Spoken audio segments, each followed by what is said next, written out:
Suman TV సగర్వంగా నిర్మిస్తున్నటువంటి కార్యక్రమం పద్మవ్యూహం.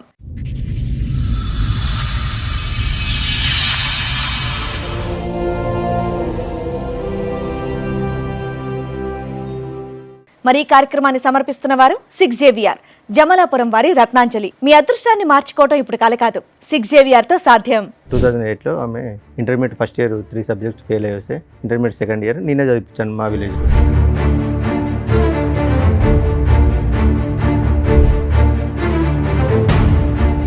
Exams last మూమెంట్లో she carrying madam.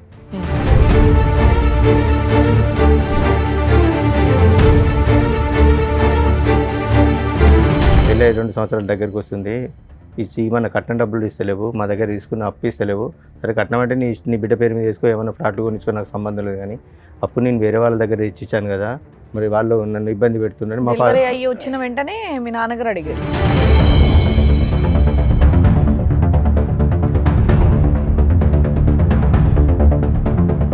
FIR చేసేమంటే Madan మీద, నా మీద, డాడీ మీద వేశారు. అంటే ఇంకా మా 5 మెంబర్స్తో పాటు అదనంగా ఒక 10 మెంబర్స్ మీద కేసు రాశారు.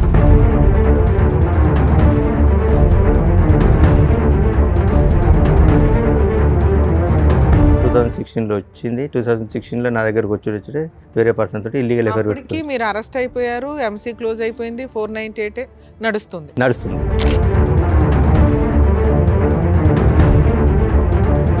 వచ్చిన 2 డేస్కే సమ్ మెసేజ్లు చూసినా మేడం. ఏంటి బేబీ నన్ను వదిలిపెట్టిపోతావా నువ్వు,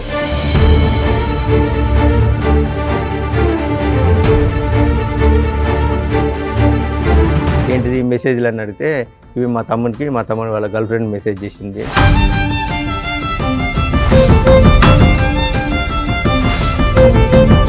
ఎంతకాలం ఉన్నారండి ఆవిడతో పాటు? 2016 వచ్చింది, ఎంతకాలం ఉన్నారు? మళ్ళీ 17లో క్యారింగ్ వెళ్ళిపోయింది.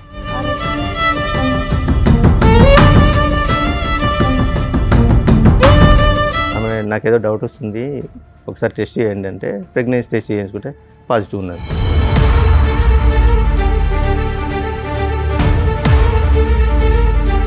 హైదరాబాద్ ఉంటేనే నేను వస్తా అంటే హైదరాబాద్ షిఫ్ట్ అయ్యాం. హైదరాబాద్ షిఫ్ట్ అయినాక ఒక 2.5 months తర్వాత మళ్ళీ కన్సీవ్. సిగ్గులేదు, పిల్లలు మంచి పేరు పడుకుంటే నోరు మూసుకోవాలి కానీ అడుగుతారు ఎవడని వాళ్ళ మదర్ అన్నారు.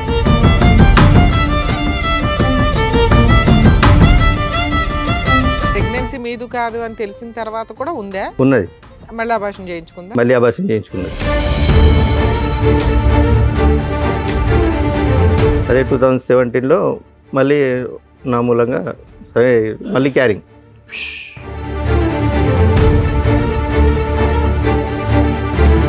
ఇవేమీ అడగకుండా ప్రశ్నించకుండా ఆవిడతో కాపురం చేసి మీరు మళ్ళీ ఆవిడని ప్రెగ్నెంట్ చేశారు. నాకు ప్రాణ భయం ఉన్నది, నన్ను వెళ్తే చంపేశారు. మళ్ళీ సేమ్ రిపీట్.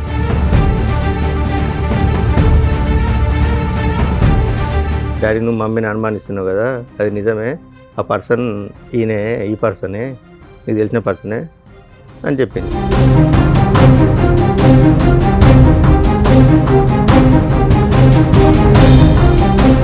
నేను ఒక ఆడపిల్లని, ఆ అమ్మాయి ఒక ఆడపిల్ల, ఫస్ట్ నుంచి బాధలు పడుతూనే ఉంది. అంటే వీళ్ళ పేరెంట్స్ ఆ అమ్మాయి ఆమెను ఈయన కలిసి ఫస్ట్ నుంచి ఇబ్బంది పెడుతూనే ఉన్నది.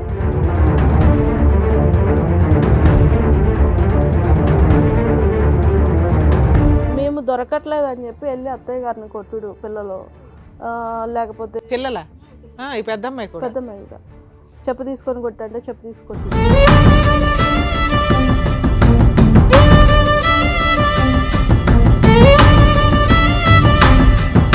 14 సంవత్సరాల పాటు వీళ్ళు కొట్టుకుంటూనే ఉన్నారు. పెళ్లి చేసుకుని పట్టుమని 1-2 సంవత్సరాలు కూడా హ్యాపీగా లేరు, కొట్టుకుంటూనే ఉన్నారు. వీళ్ళిద్దరి యొక్క డైనమిక్స్ ఎప్పుడూ కూడా బ్యాలెన్స్డ్గా లేదు.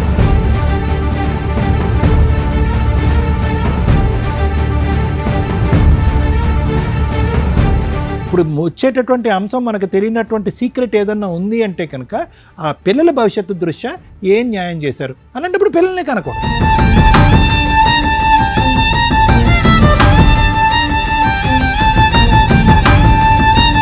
నిజంగా వీళ్ళిద్దరూ చాలా పాపం మూటగట్టుకున్నారు. వరస్ట్ ఆఫ్ వరస్ట్ తల్లిదండ్రులు ఏంటి అంటే ఈ రకంగా పిల్లల్ని ఫుట్బాల్ ఆడుకుంటున్నట్లు ఆడుకుంటుంటే నరకం కనిపిస్తుంది పిల్లలకి. దీని గురించి ప్రతి ఫ్యామిలీ కోర్ట్ జడ్జి సఫర్ అవుతారు.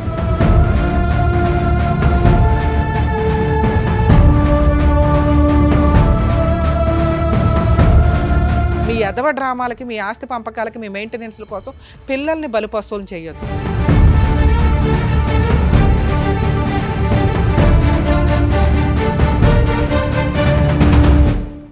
ఈ కార్యక్రమంలో మనతో పాటు ఉన్నారు ప్రముఖ హైకోర్టు అడ్వకేట్ రమ్యాకుల గారు. నమస్తే మేడం. ప్రముఖ సైకియాట్రిస్ట్ డాక్టర్ కళ్యాణ్ చక్రవర్తి గారు. నమస్తే సార్. ప్లీజ్ కూర్చోండి. కూర్చోండి సార్. మేడం, నవీన్ కుమార్ గారు ఆయన ఇష్యూ చెప్పుకోవడానికి ఇక్కడ వరకు వచ్చారు. సో ఆయన ప్రాబ్లం ఏంటనేది కనుక్కొని చెప్తారు. నమస్కారం అండి. నమస్కారం మేడం. సార్ ఎక్కడి నుంచి వస్తున్నారండి? Jangaon district madam. చెప్పండి సార్, ఇక్కడి వరకు రావడానికి కారణం ఏంటి? నాకు ఒక ఫ్యామిలీ ఇష్యూ ఉంది మేడం, దాని గురించి వచ్చాను. చెప్పండి సార్. నా పేరు నవీన్ కుమార్ మేడం, మాది జనగామ డిస్ట్రిక్ట్. నాకు 2008లో మ్యారేజ్ అయింది. మ్యారేజ్ అయిన తర్వాత ఒక 1 year మా కాపురం సజావుగా జరిగింది. 2008లో 2008లో అయింది. లవ్ మ్యారేజ్ అరేంజ్డ్ అండి? Love come arrange. ఓకే. మా రిలేటివ్స్ మా అత్త కూతురి. ఓకే. మా అత్తయ్య కూతురి లవ్ కమ్ అరేంజ్డ్ మ్యారేజ్ జరిగింది. 2008లో ఆమె intermediate first year 3 subjects fail అయ్యి వస్తే ఇంటర్మీడియట్ సెకండ్ ఇయర్ నేనే చదివించాను మా విలేజ్లో. ఓకే. 2000 పెళ్లి టైంకి ఆ అమ్మాయి మేజరా మైనరా? మేజరే మేడం. అప్పుడు అయిపోయిన తర్వాత 2008 ఎగ్జామ్స్ లాస్ట్ మూమెంట్లో షీఈ్ క్యారింగ్ మేడం. ఆ లోపల ఎగ్జామ్స్ కంప్లీట్ అని 2009లో డెలివరీ కానీ వాళ్ళ ఇంటికి వెళ్ళి ఒక డెలివరీ అయిన తర్వాత మళ్ళీ ఒక 6 monthsకి వచ్చింది మేడం. 6 monthsకు 21st ఏజ్ పంపించారు. మ్యారేజ్ కంటే బిఫోర్ మా ఫాదర్ ఒక 50,000 వాళ్ళకి అప్పు ఇచ్చాడు మేడం, మ్యారేజ్ కంటే బిఫోర్. తర్వాత ఆమె వచ్చిన తర్వాత వాళ్ళ అమ్మ డ్రాప్ చేయడానికి వచ్చినప్పుడు, ఏంటమ్మా పెళ్ళి 2 సంవత్సరాల దగ్గరికి వస్తుంది, మన కట్నం డబ్బులు ఇస్తలేవు, మా దగ్గర తీసుకున్న అప్పు ఇస్తలేవు.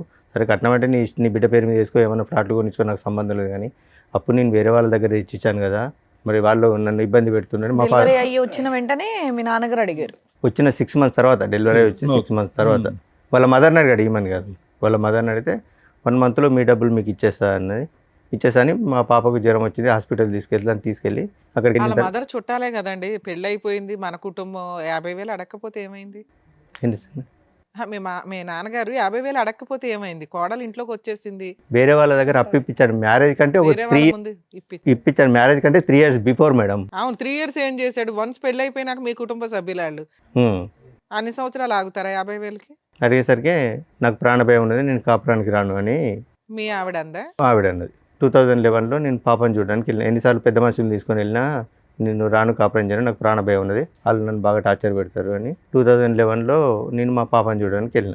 పాపను ఎప్పుడు చూడడానికి విడిపోయారు? 2008లో మ్యారేజ్ అయింది మేడం. 9లో విడిపోయారా? 10లో విడిపోయిందా? వాళ్ళ 10లో మేడం. 10లో 10లో వాళ్ళ ఇంటికి వెళ్ళిపోయింది. వెళ్ళిపోయి నాకు ప్రాణభయం ఉన్నది, నేను రాను అంటే 2011లో నేను పాపను చూడడానికి వెళ్ళాను. వాళ్ళ ఇంటికి కూడా వెళ్ళాను. వాళ్ళ ఇంటి పక్క వాళ్ళ ఇంటికి వెళ్ళి పాపను చూస్తే ఎందుకు వచ్చావు నువ్వు అని వాళ్ళమ్మ దౌర్జన్యం చేసింది. దౌర్జన్యం చేస్తే నేను 50,000 గురించే లేదు, పాపను చూడడానికి కుటుంబ తగాదా అయిపోయింది. ఇంకా విడిపోవడానికి రీజన్ 50,000 గురించే విడిపోయినాం మేడం. అంటే ఆమె రీజన్ అయితే అది 50,000 అడుగుతారనే ఉద్దేశంతో 2011లో కేసు పెట్టింది. పోయి 498 కేసు పెట్టింది నా మీద, తమ్ముని మీద. మా తమ్ముడు చెల్లె భద్రాచలం దగ్గర బీటెక్ చేస్తున్నారు. తమ్ముని మీద, నా మీద, చెల్లె మీద. చదువుకున్నారు సార్ నవీన్ గారు? సార్ మీరేం చదువుకున్నారు? DMLT చేసాను సార్. ల్యాబ్ టెక్నీషియన్ ఉందా? అక్కడ ఉందా? ల్యాబ్ ఉందా ఊర్లో? ఉన్నా సార్. ఇప్పుడు నడిపిస్తున్నారా? లేదు సార్. సరే, ఇప్పుడు ఏం చేస్తున్నారు మరి? మైనింగ్ దాంట్లో వేసి. మైనింగ్ దాంట్లో. ప్రైవేటా? Private sir. చెప్పండి. 2011లో కేసు పెట్టారు మేడం. కేసు పెట్టిన తర్వాత అక్కడ SI గారు పిలిపిస్తే ఎంక్వైరీ చేశాడు. ఇక్కడ ఏం లేదని తెలిస్తే SI గారు పట్టించుకుంటలేరని ACP సార్ దగ్గర, DSP గారి దగ్గరికి వెళ్ళింది మేడం. DSP గారు పిలిపించాక ఆమెను అరెస్ట్ చేస్తున్నాడు. అంటే సో ఇది జరిగింది సార్ అంటే, వీళ్ళ మీద కేసు ఫైల్ చేసి పంపించండి, చదువుకునే పిల్లలు కూడా ఉన్నారు సార్, వాళ్ళ పరిస్థితి ఏంటంటే సార్ ఒకసారి ఆలోచించిన తర్వాత అక్కడ మా విలేజ్ ఎంపీపీ లేడీ ఒకసారి ఆమెను తీసుకొని పేర్లు తీసేశారా? ఎవరిద్దరు తీసేశారు. మా బ్రదర్ సిస్టర్ కేసులు వేసిందండి. 498 వేసింది, MC వేసింది మేడం, మెయింటెనెన్స్ వేసింది. మెయింటెనెన్స్ DSP గారు సేమ్ ఇలాగే లాయర్ గారిని, డాక్టర్ గారిని కూర్చోబెట్టి DSP గారు కౌన్సిలింగ్ ఇచ్చారు. మరి ఇక్కడ నేను కొట్టింది ఎక్కడ ఉన్నది, నువ్వు కట్నం ఇచ్చింది ఎక్కడ ఉన్నది, వాళ్ళ డబ్బులు వాళ్ళకి అడిగిండు. మరి సరే ఓకే, డబ్బులు ఇయ్యారట, తీసుకుపోతారట, డబ్బులు ఓకే వదిలేసాయి, 50,000 వదిలేసాయి, తీసుకెళ్తారట వాళ్ళు పోతామంటే, లేదు నాకు ప్రాణభయం ఉంది, నన్ను నాడికి వెళ్తే చంపేశారు, నేను పోను అని అన్న తర్వాత DSP గారు డాక్టర్ లాయర్ గారిని అక్కడ మున్సిపల్ కోర్టు ఉంది మేడం పిలిపించి కౌన్సిలింగ్ తీసుకున్నారు. ఆమెకు నాకు ఇక్కడ నేను కొట్టినట్టు కానీ ఆయన ఇబ్బంది పెట్టినట్టు కానీ నీకు ఎక్కడ కనిపించలేదు కదా అని అనేసరికి మా రోడ్డు మీదకి వెళ్ళి ఈ పోలీసులు, ఈ లాయర్లు ఇట్లా వాళ్ళ దగ్గర డబ్బులు తీసుకున్నారు, అందుకే వాళ్ళ మీద కేసు ఫైల్ చేయట్లేదని వాళ్ళ అమ్మాయి రోడ్డు వెంబడి వరుకుంటూ వస్తుంటే ACP గారిని ఈ తలకనపై మనకేంద్ర రూపాయి కేసు రాసి పంపితే వాళ్ళు FIR చేసేయమంటే మదన్ మీద, నా మీద, డాడీ మీద వేశారు. అంటే ఇంకా మా 5 members పాటు అదనంగా ఒక 10 మెంబర్స్ మీద కేసు రాసింది. మా మేనత్త ఇంకా ఓవరాల్ గా 3 మెంబర్స్ మీద కేసు రిజిస్టర్ అయ్యింది. కేసు రిజిస్ట్రేషన్ అయింది. ఎంసీ కేసులో ఏమైనా ఆర్డర్ ఇచ్చారా మెయింటెనెన్స్? ఎస్ మేడం, ఆర్డర్ ఇచ్చారు. 1,75,000 ఇష్యూ అయింది. 1,75,000 మెయింటెనెన్స్. అవును మేడం. ఎవరికి ఎంత? ఈమెకు 2,500, పాపకు 2,000. అంటే అది కంటిన్యూ ఒక 2 years నడిచింది మేడం. 1 year annual ఇచ్చారు. ఎరియర్స్ చెప్పవసరం లేదు సార్. Hmm. ఆవిడకి 2,500, బాబుకు 1,000, అంతేనా? 3,500 maintenance per month. Per month 3,500 ఇద్దరికి. ఇద్దరు కలిపి 2 lakhs 3 lakhs అనేది ఎరియర్స్. మీరు కేసు వేసిన దగ్గర నుంచి క్యాలిక్యులేషన్ లో మనం 2 lakhs కెడితే ఎరియర్స్ క్లియర్ అవుతాయి. Regular payment regular monthly 3,500. Yes, payment. madam. అయితే నేను కాపురాన్ని తీసుకెళ్తాని మేడం గారికి సజెషన్ తీసుకున్నాను. తీసుకుంటే మేడం గారు సో అండ్ సో ఇట్లా జడ్జి గారికి అప్లికేషన్ పెట్టుకోండి, అప్లికేషన్ పెట్టుకుంటే ఏమన్నా మళ్ళీ కౌన్సిలింగ్ ఇచ్చి లోపు కోపం తగ్గిందేమో, ఏమన్నా కోపం కలుపుదాం. తగ్గిందో మాట్లాడతారంటే నాకేమొద్దు, నాకు మెయింటెనెన్సే కావాలి, నీకు చూడండి అంటే అట్లే జరుపుకుంటూ వచ్చింది మేడం. ఒక 1.5 year 2-3 years దాకా మెయింటెనెన్స్. అలాగే కోర్టు బైక్ ఆడవడం, మధ్యలో లాయర్ లేకపోవడం. 2015 దాకా వచ్చారు. 2014 దాకా వచ్చింది మేడం. ఓకే. 2014 దాకా వచ్చిన తర్వాత జడ్జి గారు అప్పుడు ఒక లేడీ గారు ఉండే, ఏంది ఈ కేసు ఇన్ని రోజులు ప్రొలాంగ్ అవుతుంది, మెయింటెనెన్స్ ఇష్యూ చేయండి సమ్ అమౌంట్ ఇష్యూ చేసింది. ఇష్యూ చేసిన తర్వాత ఈ డబ్బులు కట్టాలి బాబు అంటే, ఇంత అయితే నేను కట్టుకోలేను మేడం ఒకసారి, ప్రజెంట్ అయితే నా దగ్గర ఒక 50,000 ఒక 2 daysలో కట్టేశాను, మిగతా అంటే నాకు ఒక 10 days టైం ఇవ్వండి అని ఇన్స్టాల్మెంట్ లో కట్టొచ్చులేండి. ఓకే. అన్న తర్వాత లేదు మేడం 50,000 కదా, నాకు ఇప్పుడు మొత్తం కట్టాలి, మొత్తం ఇస్తేనే నేను వదిలిపెడతాను, లేకుంటే మరి నువ్వు మొత్తం కట్టకపోతే ఆయన జైలు పోతున్నామంటే జైలు పోయినా పర్లేదు అంటే 498 కేసులు వెళ్ళాను. ఎంసీలో కూడా 1 month వెళ్ళాను మేడం. 1 month వెళ్తే ఎరియర్స్ క్లియర్ అయిపోయినాయి. అయిపోయింది మేడం. మళ్ళీ వేసిందా? మళ్ళీ ఏమీ వెళ్ళలేదు, ఇంకా ఇలా అప్పటి వేయలేదు. 2016లో సో మీరు 1 రూపాయి కూడా బాబుకి కానీ తనకు కానీ కట్టలేదు. 498 లో పనిష్మెంట్ పడిందా? 498లో 5 days పనిష్మెంట్ పడిందా? లాస్ట్ కేసు 2020లో ఫైనల్ అయింది మేడం. ఆ, ఫాల్స్ కేసు కింద కొట్టేశారు.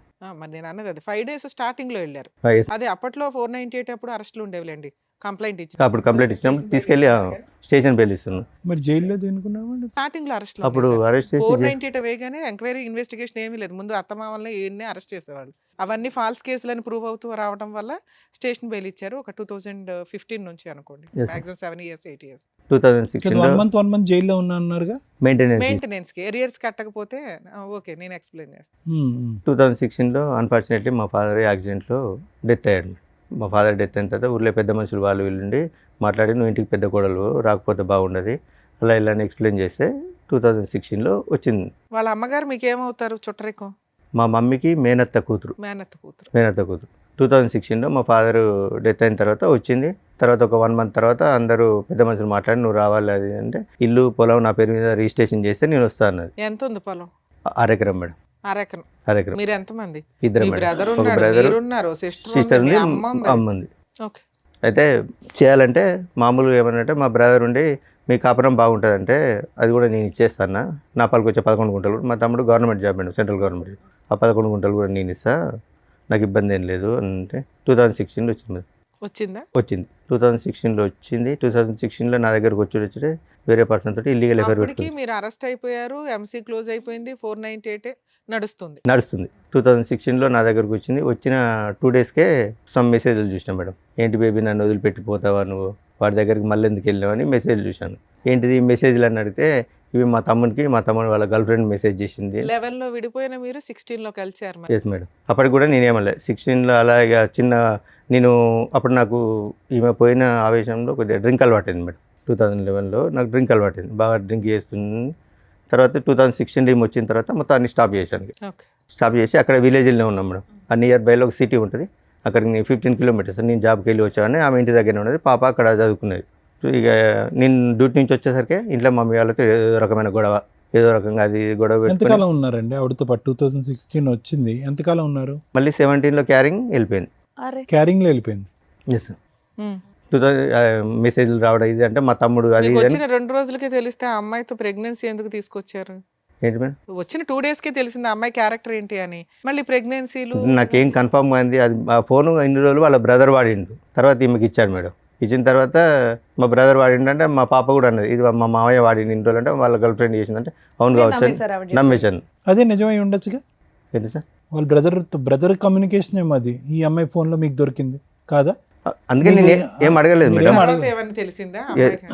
తర్వాత అలాగే ఊకే చిన్న చిన్న గొడవలు పెట్టుకొని నాతో గొడవ పెట్టుకొని వాళ్ళ అమ్మ వాళ్ళ ఇంటికి వెళ్ళిపోయింది. నేను హైదరాబాద్లో ఉంటాను, నీతో కాపురం చేస్తానంటే పెద్ద మనుషుల సమక్షంలో మాట్లాడి హైదరాబాద్కి వచ్చేసాం మేడం. మళ్ళీ మళ్ళీ ఆవిడ చెప్పినట్టు వాళ్ళు వింటున్నారా మీరు? హైదరాబాద్కి వచ్చేసాను. హైదరాబాద్కి వచ్చిన 3 మంత్స్కి నా ప్రమేయం లేకుండా మళ్ళీ ప్రెగ్నెంట్ అయింది. అప్పటికి 2 పిల్లలు మీకు. లేదు మేడం, ఒకతే పాప, పెద్ద పాప ఒకతే ఉంది. రెండోసారి ప్రెగ్నెన్సీ అప్పుడు వెళ్ళిపోయింది కదా. రెండోసారి ప్రెగ్నెన్సీ గొడవ పెట్టుకొని వెళ్ళింది మేడం. మీరు అన్నారు కదా మళ్ళీ ప్రెగ్నెన్సీ వచ్చిందని. ప్రెగ్నెన్సీ వచ్చింది మేడం, 2017 లో ప్రెగ్నెన్సీ 2016లో వచ్చింది. నా దగ్గరకు వచ్చినప్పుడే ప్రెగ్నెన్సీ వచ్చింది, తీయించుకున్నది. అది చెప్పాలి, స్కిప్ చేసి చెప్పలేదు మీరు. మేము ఆల్రెడీ బాబు పుట్టేశాడు అనుకున్నాం మేము. లేదు ప్రెగ్నెన్సీ తీసేయించుకున్నది మేడం. ఏది ఇంటికి వెళ్ళి అలిగి ఇంటికి వెళ్ళింది. అలాగే ఇంటికి ఏం వెళ్ళలేదు. నాకు అప్పుడు బ్యాక్ పెయిన్ వస్తుంది, మా అమ్మ వాళ్ళ ఇంటికి వెళ్ళి 4 రోజులు రెస్ట్ తీసుకొని వస్తాను, అబార్షన్ చేసుకొని వచ్చింది. కన్సీవ్ అయింది వెళ్ళిందని అన్నారు ఇందాక, అప్పుడు మేము కన్ఫ్యూజ్ అయ్యా. సర్లేండి. ఓకే. కన్సీవ్ వెళ్ళింది, అబార్షన్ చేసుకొని వచ్చింది. ఓవర్ బ్లీడింగ్ అవుతుందని ఇంట్లో పడుకున్నది. ఏమైందని నేను ఒక 2-3 హాస్పిటల్ తిప్పిన తర్వాత ఒక డాక్టర్ నుండి చెప్పారు, ఆమె నాకేదో డౌట్ వస్తుంది, ఒకసారి టెస్ట్ చేయండి అంటే ప్రెగ్నెన్సీ టెస్ట్ చేయించుకుంటే పాజిటివ్ ఉన్నది. సారీ, నా తప్పైంది, అన్వాంటెడ్ ట్యాబ్లెట్ వేసుకున్నాను నేనని చెప్పింది. సరే, నా విషయం కూడా ఎవరికి చెప్పలేదు. సరే, ఇప్పుడే వద్దు పిల్లలు అనుకుంటాను అన్నదని సైలెంట్గా వదిలేశాను. ఇక చిన్న చీటింగ్ మాటికి నేను ఆఫీస్కి వచ్చేసరికి మా మమ్మీతో మా మరదలతో, అప్పుడు తమ్ముడు మేము కలిసే ఉండేది మేడం. చిన్న గొడవలు పెట్టుకునేది. చిన్న గొడవలు పెట్టుకున్నాక హైదరాబాద్ గొడవ పెట్టుకుని వాళ్ళ అమ్మోళ్ళ ఇంటికి వెళ్ళింది. హైదరాబాద్ ఉంటానే నేను వస్తా అంటే హైదరాబాద్ షిఫ్ట్ అయ్యాం. హైదరాబాద్ షిఫ్ట్ అయినాక ఒక 2.5 months తర్వాత మళ్ళీ కన్సీవ్. మరి అడిగాను, ఏంటిది, నేను కనీసం నీ దగ్గర కూడా రాలే, కన్సీవ్ ఎందుకు అయిందంటే కావాలని గొడవ పెట్టుకొని ఆ రోజు రాత్రి వాళ్ళ అమ్మ వాళ్ళు ఒక 300 kilometers దూరంలో ఉంటారు. ఆ నైట్ ఫోన్ చేసి తెల్లారి 5 o'clock రప్పించింది. ఏంటి మా అమ్మాయికి నీ గొడవ అయిందట, ఏంటిది అంటే ఇది ముచ్చటంటే సిగ్గులేదు, పిల్లలు మంత్రి పడుకుంటే నోరు మూసుకోవాలి కానీ అడుగుతారు ఎవడని వాళ్ళ మదర్ అన్నారు. ఈ విషయం వాళ్ళకి 2017లో తెలుసు. 2017లో తెలుసు. ఆ ప్రెగ్నెన్సీ తోటి అలాగే కంటిన్యూ ఉన్నది. వాళ్ళ ఇంట్లో మగపిల్లాడు ఉన్నాడు కదా, మీ బామ్మరిదే ఎవరు ఉన్నాడు. అతనికి తెలుసా ఈ పంచాయతీ? ఇల్లీగల్ అఫేర్ ఉన్నది, అది తమ్మునికి తెలియదు మేడం. వాళ్ళ తమ్మునికి 2021లో చెప్పాను నేను. చెప్పిన తర్వాత కూడా జస్ట్ ఇప్పటికి కూడా సరే 17లో అక్రమ సంబంధం వెళ్ళిపోయిందా? అడిగితే వెళ్ళిపోలే మేడం. ఉన్నది చిన్న గొడవ పెట్టుకుంటా, అది కూడా అబార్షన్. ప్రెగ్నెన్సీ మీదు కాదు అని తెలిసిన తర్వాత కూడా ఉందా? ఉన్నది. మళ్ళీ అబార్షన్ చేయించుకుంది. మీరు అయినా కంటిన్యూ అయ్యాను. ఇక ఊర్లో తెలిస్తే పర్వతం. మా ఫాదర్ ఒక ప్రైవేట్ స్కూల్ టీచర్ మేడం. సాయంత్రం కొంచెం పొలిటికల్గా తిరిగేది. మా మదర్ అంగన్వాడీ టీచర్. సొసైటీ వెళ్తే పరువు పోతాను, నేను కూడా సైలెంట్ ఊరుకున్నాను. అదే 2017లో మళ్ళీ నా మూలంగా సరే మళ్ళీ క్యారింగ్ అది అలాగే ఉన్నది. చిన్న మీతో అయినటువంటి ఫస్ట్ ప్రెగ్నెన్సీ ఆవిడ ఎందుకు తీయించుకుందండి? ఎందుకు తీపించేసుకుంది ఆవిడ? ఇప్పుడే పిల్లలు వద్దనుకున్నా అని చెప్తుంది సార్. ఓకే. సో ఇప్పుడు మనకి లెక్క కరెక్ట్గా ఉండాలంటే మీతో జరిగినటువంటి ఒక ప్రెగ్నెన్సీ తీపించేసుకుంది, వాడెవరితోనో మీరు చెప్తున్నట్టుగా జరిగిన ప్రెగ్నెన్సీ ఒకటి తీపించేసుకుంది. ఇవేమీ అడగకుండా ప్రశ్నించకుండా ఆవిడతో కాపురం చేసి మీరు మళ్ళీ ఆవిడని ప్రెగ్నెంట్ చేశారు. ఈ ప్రెగ్నెన్సీ ఉంచుకున్నది. అమ్మాయ ఈ ప్రెగ్నెన్సీ ఉంచుకున్నది. గొడవ పెట్టుకొని వాళ్ళ అమ్మోళ్ళ ఇంటికి వెళ్ళిపోయింది 2017లో. 2018లో పాప పుట్టినప్పుడు నాకు కాల్ చేసింది. పాప పుట్టిందని కాల్ చేస్తే నేను వెళ్ళి చూసి వచ్చాను. ఇక అప్పటి నుంచి మళ్ళీ రాలేదు మేడం. ఎన్నిసార్లు పెద్ద మనుషులు కాదండి. ఇప్పుడు ఇన్ని అప్స్ అండ్ డౌన్స్ అయిన తర్వాత మీరు కాన్ఫిడెంటా అంటే ఆవిడ ప్రెగ్నెన్సీ గురించి ఈసారి? కానీ అతని పిక్చర్ నుంచి డిసప్పేర్ అయిపోయాడు ఆ వ్యక్తి? లేదు మేడం. సరే, ఒక అక్రమ సంబంధం అన్నారు కదా, అతను ఇంకా కంటిన్యూ అవుతున్నాడు మేడం. నా స్టిల్ ఇప్పటికి కూడా ప్రెగ్నెన్సీ మీరే అని మీరు అనుకుంటున్నారా? అంటే నేను మెడికల్ ఫీల్డ్లో చేశాను కాబట్టి ఒకసారి మీట్ అయినా కూడా ప్రెగ్నెన్సీ అయ్యే ఛాన్సెస్ ఉంటాయి కాబట్టి నేను సైలెంట్గా. మీరే నమ్ముతున్నారు, మధ్యలో మేము డౌట్ ఎందుకు కానీ. Okay, next. అందుకే నేను దాని గురించి ఏం మాట్లాడలేదు మేడం. 2018లో పాప ఒకటి చూసి వచ్చాను. ఆ తర్వాత కాపురానికి 498 kg కొట్టిద్దరు కాపురాన్ని తీసుకెళ్తే నేను రాను అని చెప్పింది. ఇక అలాగే పోతుంది. 2019లో ఏంటంటే ఆల్రెడీ వచ్చి కలిసిన తర్వాత మళ్ళీ ఇంకా రాకపోవడానికి ఏంటి ప్రాబ్లం? నాకు ప్రాణభయం ఉన్నది. ఇంకేం ప్రాణభయం? సరే 50,000 పంచాయతీ అయిపోయింది. మరి నాకు ప్రాణభయం ఉన్నది. నన్ను వెళ్తే చంపేశారు. మళ్ళీ సేమ్ రిపీట్. సరే, తర్వాత అట్లా 2019లో పోయింది. 2 పిల్లలు ఉన్నారు మేడం. పిల్లల్ని పట్టించుకుంటలేని సఖి 2011లో వేసిన 498 కేసు 20 దాకా నడిచిందా? 20లో డిసప్పాయింట్ అయింది. ఆయన మధ్యలో కలిసి ఉన్నారు. 2019లో సఖి అని ఫ్యామిలీ కౌన్సిలింగ్ సెంటర్ ఉంటుంది. డివిసిల్ స్టార్ట్ అయినాయి. సఖి సెంటర్లో పెట్టింది. సఖి సెంటర్లో పెట్టినాక ఏంది ఇష్యూ అంటే సో అండ్ సో ఇష్యూ అంటే ఈ స్టోరీ అంతా మాకు చెప్తలేదు, నువ్వే పట్టించుకుంటలేవాట, బాగా తాగుతావాట, ఏం పని చేయవాట, అందుకే ఆమె కాపురానికి వస్తలేదు. చేసేవాళ్ళ మీరు? చేసేవాడిని. ఇంటి మెయింటెనెన్స్, రెంటల్ అవన్నీ మీరే చూసుకునేవాళ్ళ? నేనే చూసుకునేవాడిని. ఓకే. సఖి సెంటర్లో పెట్టింది. అప్పటికి ఆ కేసు ఏమైంది సార్? డివిసి కేసు కూడా రన్ అవుతుందా? లేదు, వాళ్ళు తీసేశారు. ఓకే. ఎప్పటిదాకా నడిచింది అది? 6 months నడిచింది మేడం. తర్వాత 2020లో 498 కేసు ఫాల్స్ అని డిస్మిస్ అయింది. నేను 2 times కాపురానికి రా అని నోటీసులు పంపించాను. 2 పిల్లలు ఉన్నారు కదా, అనవసరంగా ఎందుకు, సరే తప్పు ఏదో ఒకటి సర్దుకుందాంలే అని పంపించాను. కాపురానికి రాలేదు మేడం. ఆ నోటీస్ ఒకటి నోటీస్ తీసుకుంది, ఇంకో నోటీసు తీసుకోలేదు. తర్వాత 21లో డైరెక్ట్ నేను డైవర్స్కి అప్లై చేశాను. అమ్మయ్య. ఫైనల్ డైవర్స్కి అప్లై చేశాను. కురుక్షేత్ర యుద్ధం కంటే డైవర్స్కి అప్లై చేస్తే ఆమె అటెండ్ కాలేదు. 2000 ఎక్స్పర్ట్ డిగ్రీ ఇచ్చారు మేడం. ఎప్పుడు ఎన్ని ఇయర్స్ బ్యాక్? 22లో 22లో ఎక్స్పర్ట్ డిగ్రీ ఇచ్చారు. ఎక్స్పర్ట్ డిగ్రీ ఇచ్చిన తర్వాత అప్పటికి 2022లో మా పాప 9th క్లాస్. అంతకుముందు నిజామాబాద్లో చదివేది మేడం. తర్వాత ఇక్కడికి హైదరాబాద్ షిఫ్ట్ అయింది. హైదరాబాద్ షిఫ్ట్ అయినాక నాకు కాల్ చేసింది ఎవరు? పెద్ద పాప? పెద్ద పాప. డాడీ నేను ఇక్కడ హైదరాబాద్లో చదువుతున్నాను, ఇక్కడనే ఈ పలానా సో అండ్ సో అని చెప్తే నేను మమ్మీ తమ్ముడు అందరం వెళ్ళి కలిసిన తర్వాత ఒకరోజు పాప షాకింగ్ న్యూస్ చెప్పింది. డాడీ నువ్వు మమ్మీని అనుమానిస్తున్నావు కదా, అది నిజమే, ఆ పర్సన్ ఈయనే, ఈ పర్సనే, నీకు తెలిసిన పర్సనే అని చెప్పింది. ఎవరు ఆ పర్సన్? వీళ్ళ తమ్ముని వాళ్ళ ఫ్రెండ్. తమ్ముడు వాళ్ళ ఫస్ట్ నుంచి వాడు. ఫస్ట్ యాక్చువల్గా ఈ ఎఫ్ఐఆర్ అనేది 2014-15 నుంచే ఉందట. ఓకే. సో ఇప్పటికీ కూడా 21, 22 కూడా లైవ్లో ఉన్నాడు వాడు. లైవ్లో ఇప్పటికి స్టిల్ కూడా లైవ్లో ఉన్నాడు. అతనికి మ్యారేజ్ అయిందా మీకు తెలుసు? అతనికి మ్యారేజ్ అయిన 4 పిల్లలు. కూతురే చెప్పాల్సిన పరిస్థితి. ఇప్పుడు ఎంత అండి మీ పాప వయసు? యాజ్ వి స్పీక్ నౌ ఇప్పుడు ఎంత ఆవిడ? No present 16 years. 16. చిన్నామే? చిన్నమే 7 years. 2018 18. ఏజ్. సరే, తర్వాత ఏమైంది సార్? 2022లో చెప్పిన తర్వాత నేను డైరెక్ట్ వెళ్ళి అతని దగ్గరికి వెళ్ళాను. ఆయన తెలుసు అన్నట్టు, వీళ్ళ ద్వారానే పరిచయం నాకు. అతని దగ్గర మేము చిట్టేసాం, 1 lakh చిట్టేసాం మేడం. వాళ్ళ తమ్ముడు ఫ్రెండ్ కదా? తమ్ముడు ఫ్రెండ్ అని. రైట్. చిట్టేసిన తర్వాత పోయి అడిగాను, ఏమంది చిట్టి డబ్బులు ఇవ్వమంటే మీ భార్య మీ అత్తమ్మ వచ్చి గొడవ పెట్టుకొని నా దగ్గర నుంచి డబ్బులు తీసుకెళ్లారా అని అడిగింది. ఎంత చిట్టు మీది? 1 lakh మేడం. అయితే అడిగితే ఇప్పుడు వాళ్ళ అమ్మ నాన్న వైఫ్ వచ్చి అందరూ వచ్చి లొల్లి పెట్టుకున్నారు కదా నీతోటి, మరి 8 years నుంచి వాళ్ళ బిడ్డతో తిరిగి ప్రెగ్నెన్సీ అయితే ఏమంటలేరా నిన్ను అన్ని వాళ్ళ వైఫ్ ముందే అడిగిన నేను. అంటే అన్న కాళ్ళలో మా పరువు వస్తే నీ దండం పెడతాను, ఆమె కాళ్ళ మీద పడ్డది. ఎవరు పడ్డింది? వాళ్ళ ఆవిడ. 4 పిల్లలు ఉన్నారుగా. అన్న మా పరువు పోతుంది, ఇంకోసారి మీ భార్య జోలికి రాకుండా చూసుకుంటా అంటే అదే రోజు నేను వానికి 12:30కి పోయి అడిగాను మేడం. ఈవినింగ్ 4కి వెళ్ళి ఉప్పల్ పిఎస్లో నా మీద అటెంప్ట్ మర్డర్ కేసు పెట్టింది. ఎవరు? ఈమె నా వైఫ్, ఫస్ట్ వైఫ్. వాళ్ళ ఇంటికి వెళ్ళారా మీరు? ఎవరింటికి? అమ్మాయి వాళ్ళ ఇంటికి. ఇంటికి వెళ్ళకుండానే పెట్టిందా? అయితే నేను ఉప్పల్లో ఉంటాను, ఆమె కూడా ఉప్పల్లో ఉంటుంది. ఒకసారి మెట్రో ట్రైన్ లిఫ్ట్లో పోతుంటే నేను రోడ్ వెంబడి నడుచుకుంటూ పోతుంటే నాకు కనిపించింది, నన్ను ఫాలో అవుతుందని. ఎప్పుడు సెప్టెంబర్లో కనిపించాను మేడం. December 12కి పెట్టింది నా మీద కేసు. ఎటువంటి కాంటాక్ట్ ఏం లేదు. అటెంప్ట్ మర్డర్ కేసు పెట్టి వచ్చేసి చేసుకోలేదు మేడం. అప్పటికి ఏ రాస్తుంది సార్ అటెంప్ట్ మర్డర్లో? అసలు మీరెక్కడ ఉన్నారు, ఆవిడ ఎక్కడ ఉంది, అసలు ఏం రాసింది అందులో? పెట్టేసరికి సార్ ఈయన వెనకాల తిరుగుంటాడు, ఉత్తనే పెట్టరు అటెంప్ట్ లేదు మేడం. ఎంతో కొంత బేసిక్ ఎవిడెన్స్ లేకుండా పెట్టరు. మెసేజ్లు పంపించారా? నేను మెసేజ్లు ఏం పంపించలేదు. తిడుతూ గానీ ఏదైనా ఏడుతూ పడుకున్నావు, ఆడితో పడుకున్నావని? లేదు మేడం. చూద్దాంలేండి. మరి ఆవిడ అన్ని చేసినా మీరేం అనుకుండా ఉన్నారండి? తిట్టకుండా అయితే అటెంప్ట్ మర్డర్ కేసు పెడితే అప్పుడే కోపంతో నా ఫోన్ పలగొట్టాను మేడం. ఎవరితో? ఎట్లా? కిందేసి కొట్టాను నా ఫోన్, ఇంటి రూమ్లో కిందేసి కొట్టాను. ఏదో టెన్షన్ మీద కిందేసి కొట్టాను. మా తమ్మునికి కాల్ చేశారు, మా తమ్ముడికి మా అమ్మకి కాల్ చేశారు. ఎవరు? ఎస్ఐ, ఉప్పల్ పిఎస్ నుంచి ఎస్ఐ గారు ఫోన్ చేశారు. పోలీస్ స్టేషన్లో ఫోన్ పగలగొట్టారా? లేదు బయట ఇంటికాడ. దీనికి వార్నింగ్ ఇచ్చి వచ్చిన తర్వాత టెన్షన్లో కింద పలగొట్టేశాను నేను. ఉప్పల్ పిఎస్ నుంచి మా బ్రదర్కి ఫోన్ చేశారు, మీ అన్నయ్య కలవట్లేదు, ఫాలో అవుతుండట అది ఇది అంటే. ఒక 4 days తర్వాత మా బ్రదర్ వచ్చి అన్న ఇట్లా ఎస్ఐ గారు కంప్లైంట్ ఇచ్చిందట, ఉప్పల్ పిఎస్ నుంచి రమ్మన్నట్టు వెళ్ళాను. ఇంద్రబాబు ఫాలో అవుతున్నట్టే. ఫాలో అవ్వడం ఏం లేదు సార్, ఇది సో జరిగిన స్టోరీ సార్. నేను ఈమె ఒక పర్సన్తో తిరుగుతాను, అతనికి ఎందుకు తిరుగుతున్నావని నేను అతనికి వార్నింగ్ ఇస్తే వచ్చి అటెంప్ట్ మర్డర్ కేసు పెట్టిందంటే నువ్వు ఎక్కడ ఉంటావు అన్నాడు. ఇక్కడ ఉప్పల్నే ఉంటాను, నువ్వు అర్జెంట్గా ఫస్ట్ అయితే మా బ్రదర్ని మా అన్నయ్య ఇక్కడ కాలేదు మేడం. మరి అదే కంప్లైంట్ ఎవడమన్నా ఏదన్నా ఇవ్వచ్చు. టెన్షన్ పడింది, అది అటెంప్ట్ మర్డర్ కేసు పెట్టేశారని పెట్టడం కుదరదు, కంప్లైంట్ ఇచ్చింది. ఓకే, నెక్స్ట్ ఏమైంది? తర్వాత ఏమైంది సార్, మేము పెద్ద మనుషులలో మాట్లాడుకుంటా కేసులు ఏమొద్దని వాళ్ళ బ్రదర్ అండు ఊరికి వెళ్ళినాక పెద్ద మనుషుల సమక్షంలో సో ఇదండి జరిగింది. ఇప్పటికి కూడా అన్నీ మర్చిపోయి, ఫస్ట్ నేను కూడా ఇంతకుముందు చేసినని మర్చిపోతా, ఆమెను కూడా పాత స్టోరీలని మర్చిపోయి ఇప్పుడు ఒక్కరు పోయి 2 పిల్లలు అయిండు.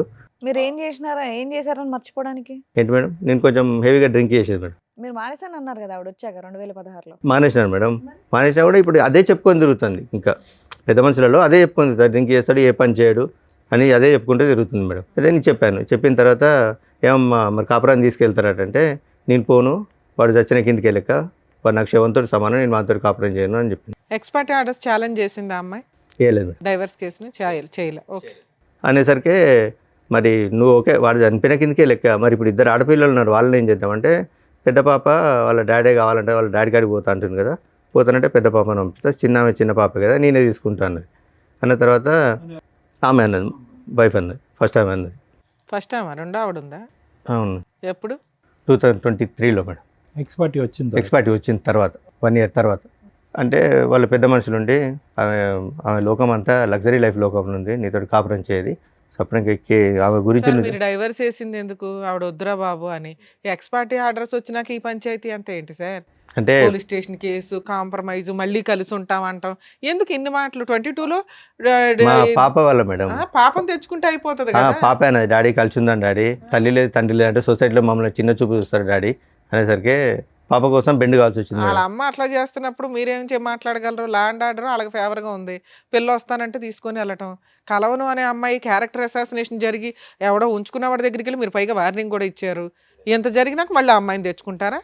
ఇవే బ్లూ డ్రమ్ములు ఇవి అవి వీటికే మీరు వాళ్ళని చంపుతారు, వాళ్ళు వీళ్ళు చంపడం, ఎమోషన్స్లో జరిగే వ్యవహారాలు తప్ప క్రైమ్ జరగడానికి ఎక్కువ అవకాశాలు ఉంటాయి. ఇలాంటివి నమ్మసక్యంగా ఉండవు. ఓకే, తర్వాత 2023లో ఇంకో మ్యారేజ్ చేసుకున్నాను madam. Love marriage, arrange marriage? అది అరేంజ్ మ్యారేజ్. ఎలా వచ్చింది సార్ సంబంధం? ఏంటి మేడం? సంబంధం ఎలా వచ్చింది? FBలో చూసిన తర్వాత వాళ్ళ అమ్మ వాళ్ళు మా ఇంటికి వచ్చారు. ఆవిడ మేము ఫస్ట్ మ్యారేజ్, సెకండ్ మ్యారేజ్? ఆవిడ సెకండ్ మ్యారేజ్ మేడం. మీకు మ్యారేజ్ 2 years అవుతుంది. Yes madam. ఇక్కడ ఏమైనా పిల్లలు ఉన్నారా? ఇక్కడ ఏం లేదు మేడం. ఆవిడేం చేస్తారు సెకండ్ వైఫ్? ఏం లేదు, హౌస్ వైఫ్ మేడం. మీరేం చేస్తున్నారు ఇప్పుడు? నేను మైనింగ్ డిపార్ట్మెంట్లో ఎంత వస్తుంది? 16 నుంచి 18 వస్తుంది. సరిపోతుందా మరి? మీరు ఎంత ఇల్లు నడుపుకోవడానికి 16,000 ఈ రోజుల్లో 15,000 ఏ మూలక సార్? ఎందుకంటే అడ్జస్ట్ అందుకే చేసుకుంటున్నాను. కదా అమ్మాయి చెప్పేది, ఏం సంపాదించడం రెంటకి అయిపోతాయి ఇవన్నీ. కాదు మేడం, ఇతను డిఎంఎల్టీ చేశాడు, ఏం చేసినా కూడా మినిమం ల్యాబ్ టెక్నీషియన్ మీకు వస్తుంది కదా. అంటే ఎక్కడ కూడా నన్ను సరిగా జాబ్ చేసుకుని లేదు మేడం. ఎవరు చేయనివ్వలేదండి. ఇక్కడ మీ ఆవిడ చేసిన హెరాస్మెంట్ ఏమీ లేదు. ఆవిడ ఏదో అక్రమ సంబంధం పెట్టుకుంది తప్ప మిమ్మల్ని ఏమీ చేసింది లేదు. ఆవిడ అలిగి వెళ్ళిపోతుంది. కేసులు మేడం, ఈ 498 ఏదో ఒకటి కేసులు పెట్టడం వల్ల మాట్లాడతా. అసలు ఇప్పుడు ఎందుకు వచ్చారు? ఆల్రెడీ సెకండ్ మ్యారేజ్ అయిపోయింది, మీ లైఫ్ అయిపోయింది, హ్యాపీగానే ఉంటున్నారు. సెకండ్ మ్యారేజ్ చేసుకున్నాను. ఎవరికెవరో ఇన్ఫర్మేషన్ ఇచ్చారు మేడం. 2024లో నేను నా భర్తతో కాపురం చేస్తాను, పెద్ద మనుషుల దగ్గరికి వచ్చింది.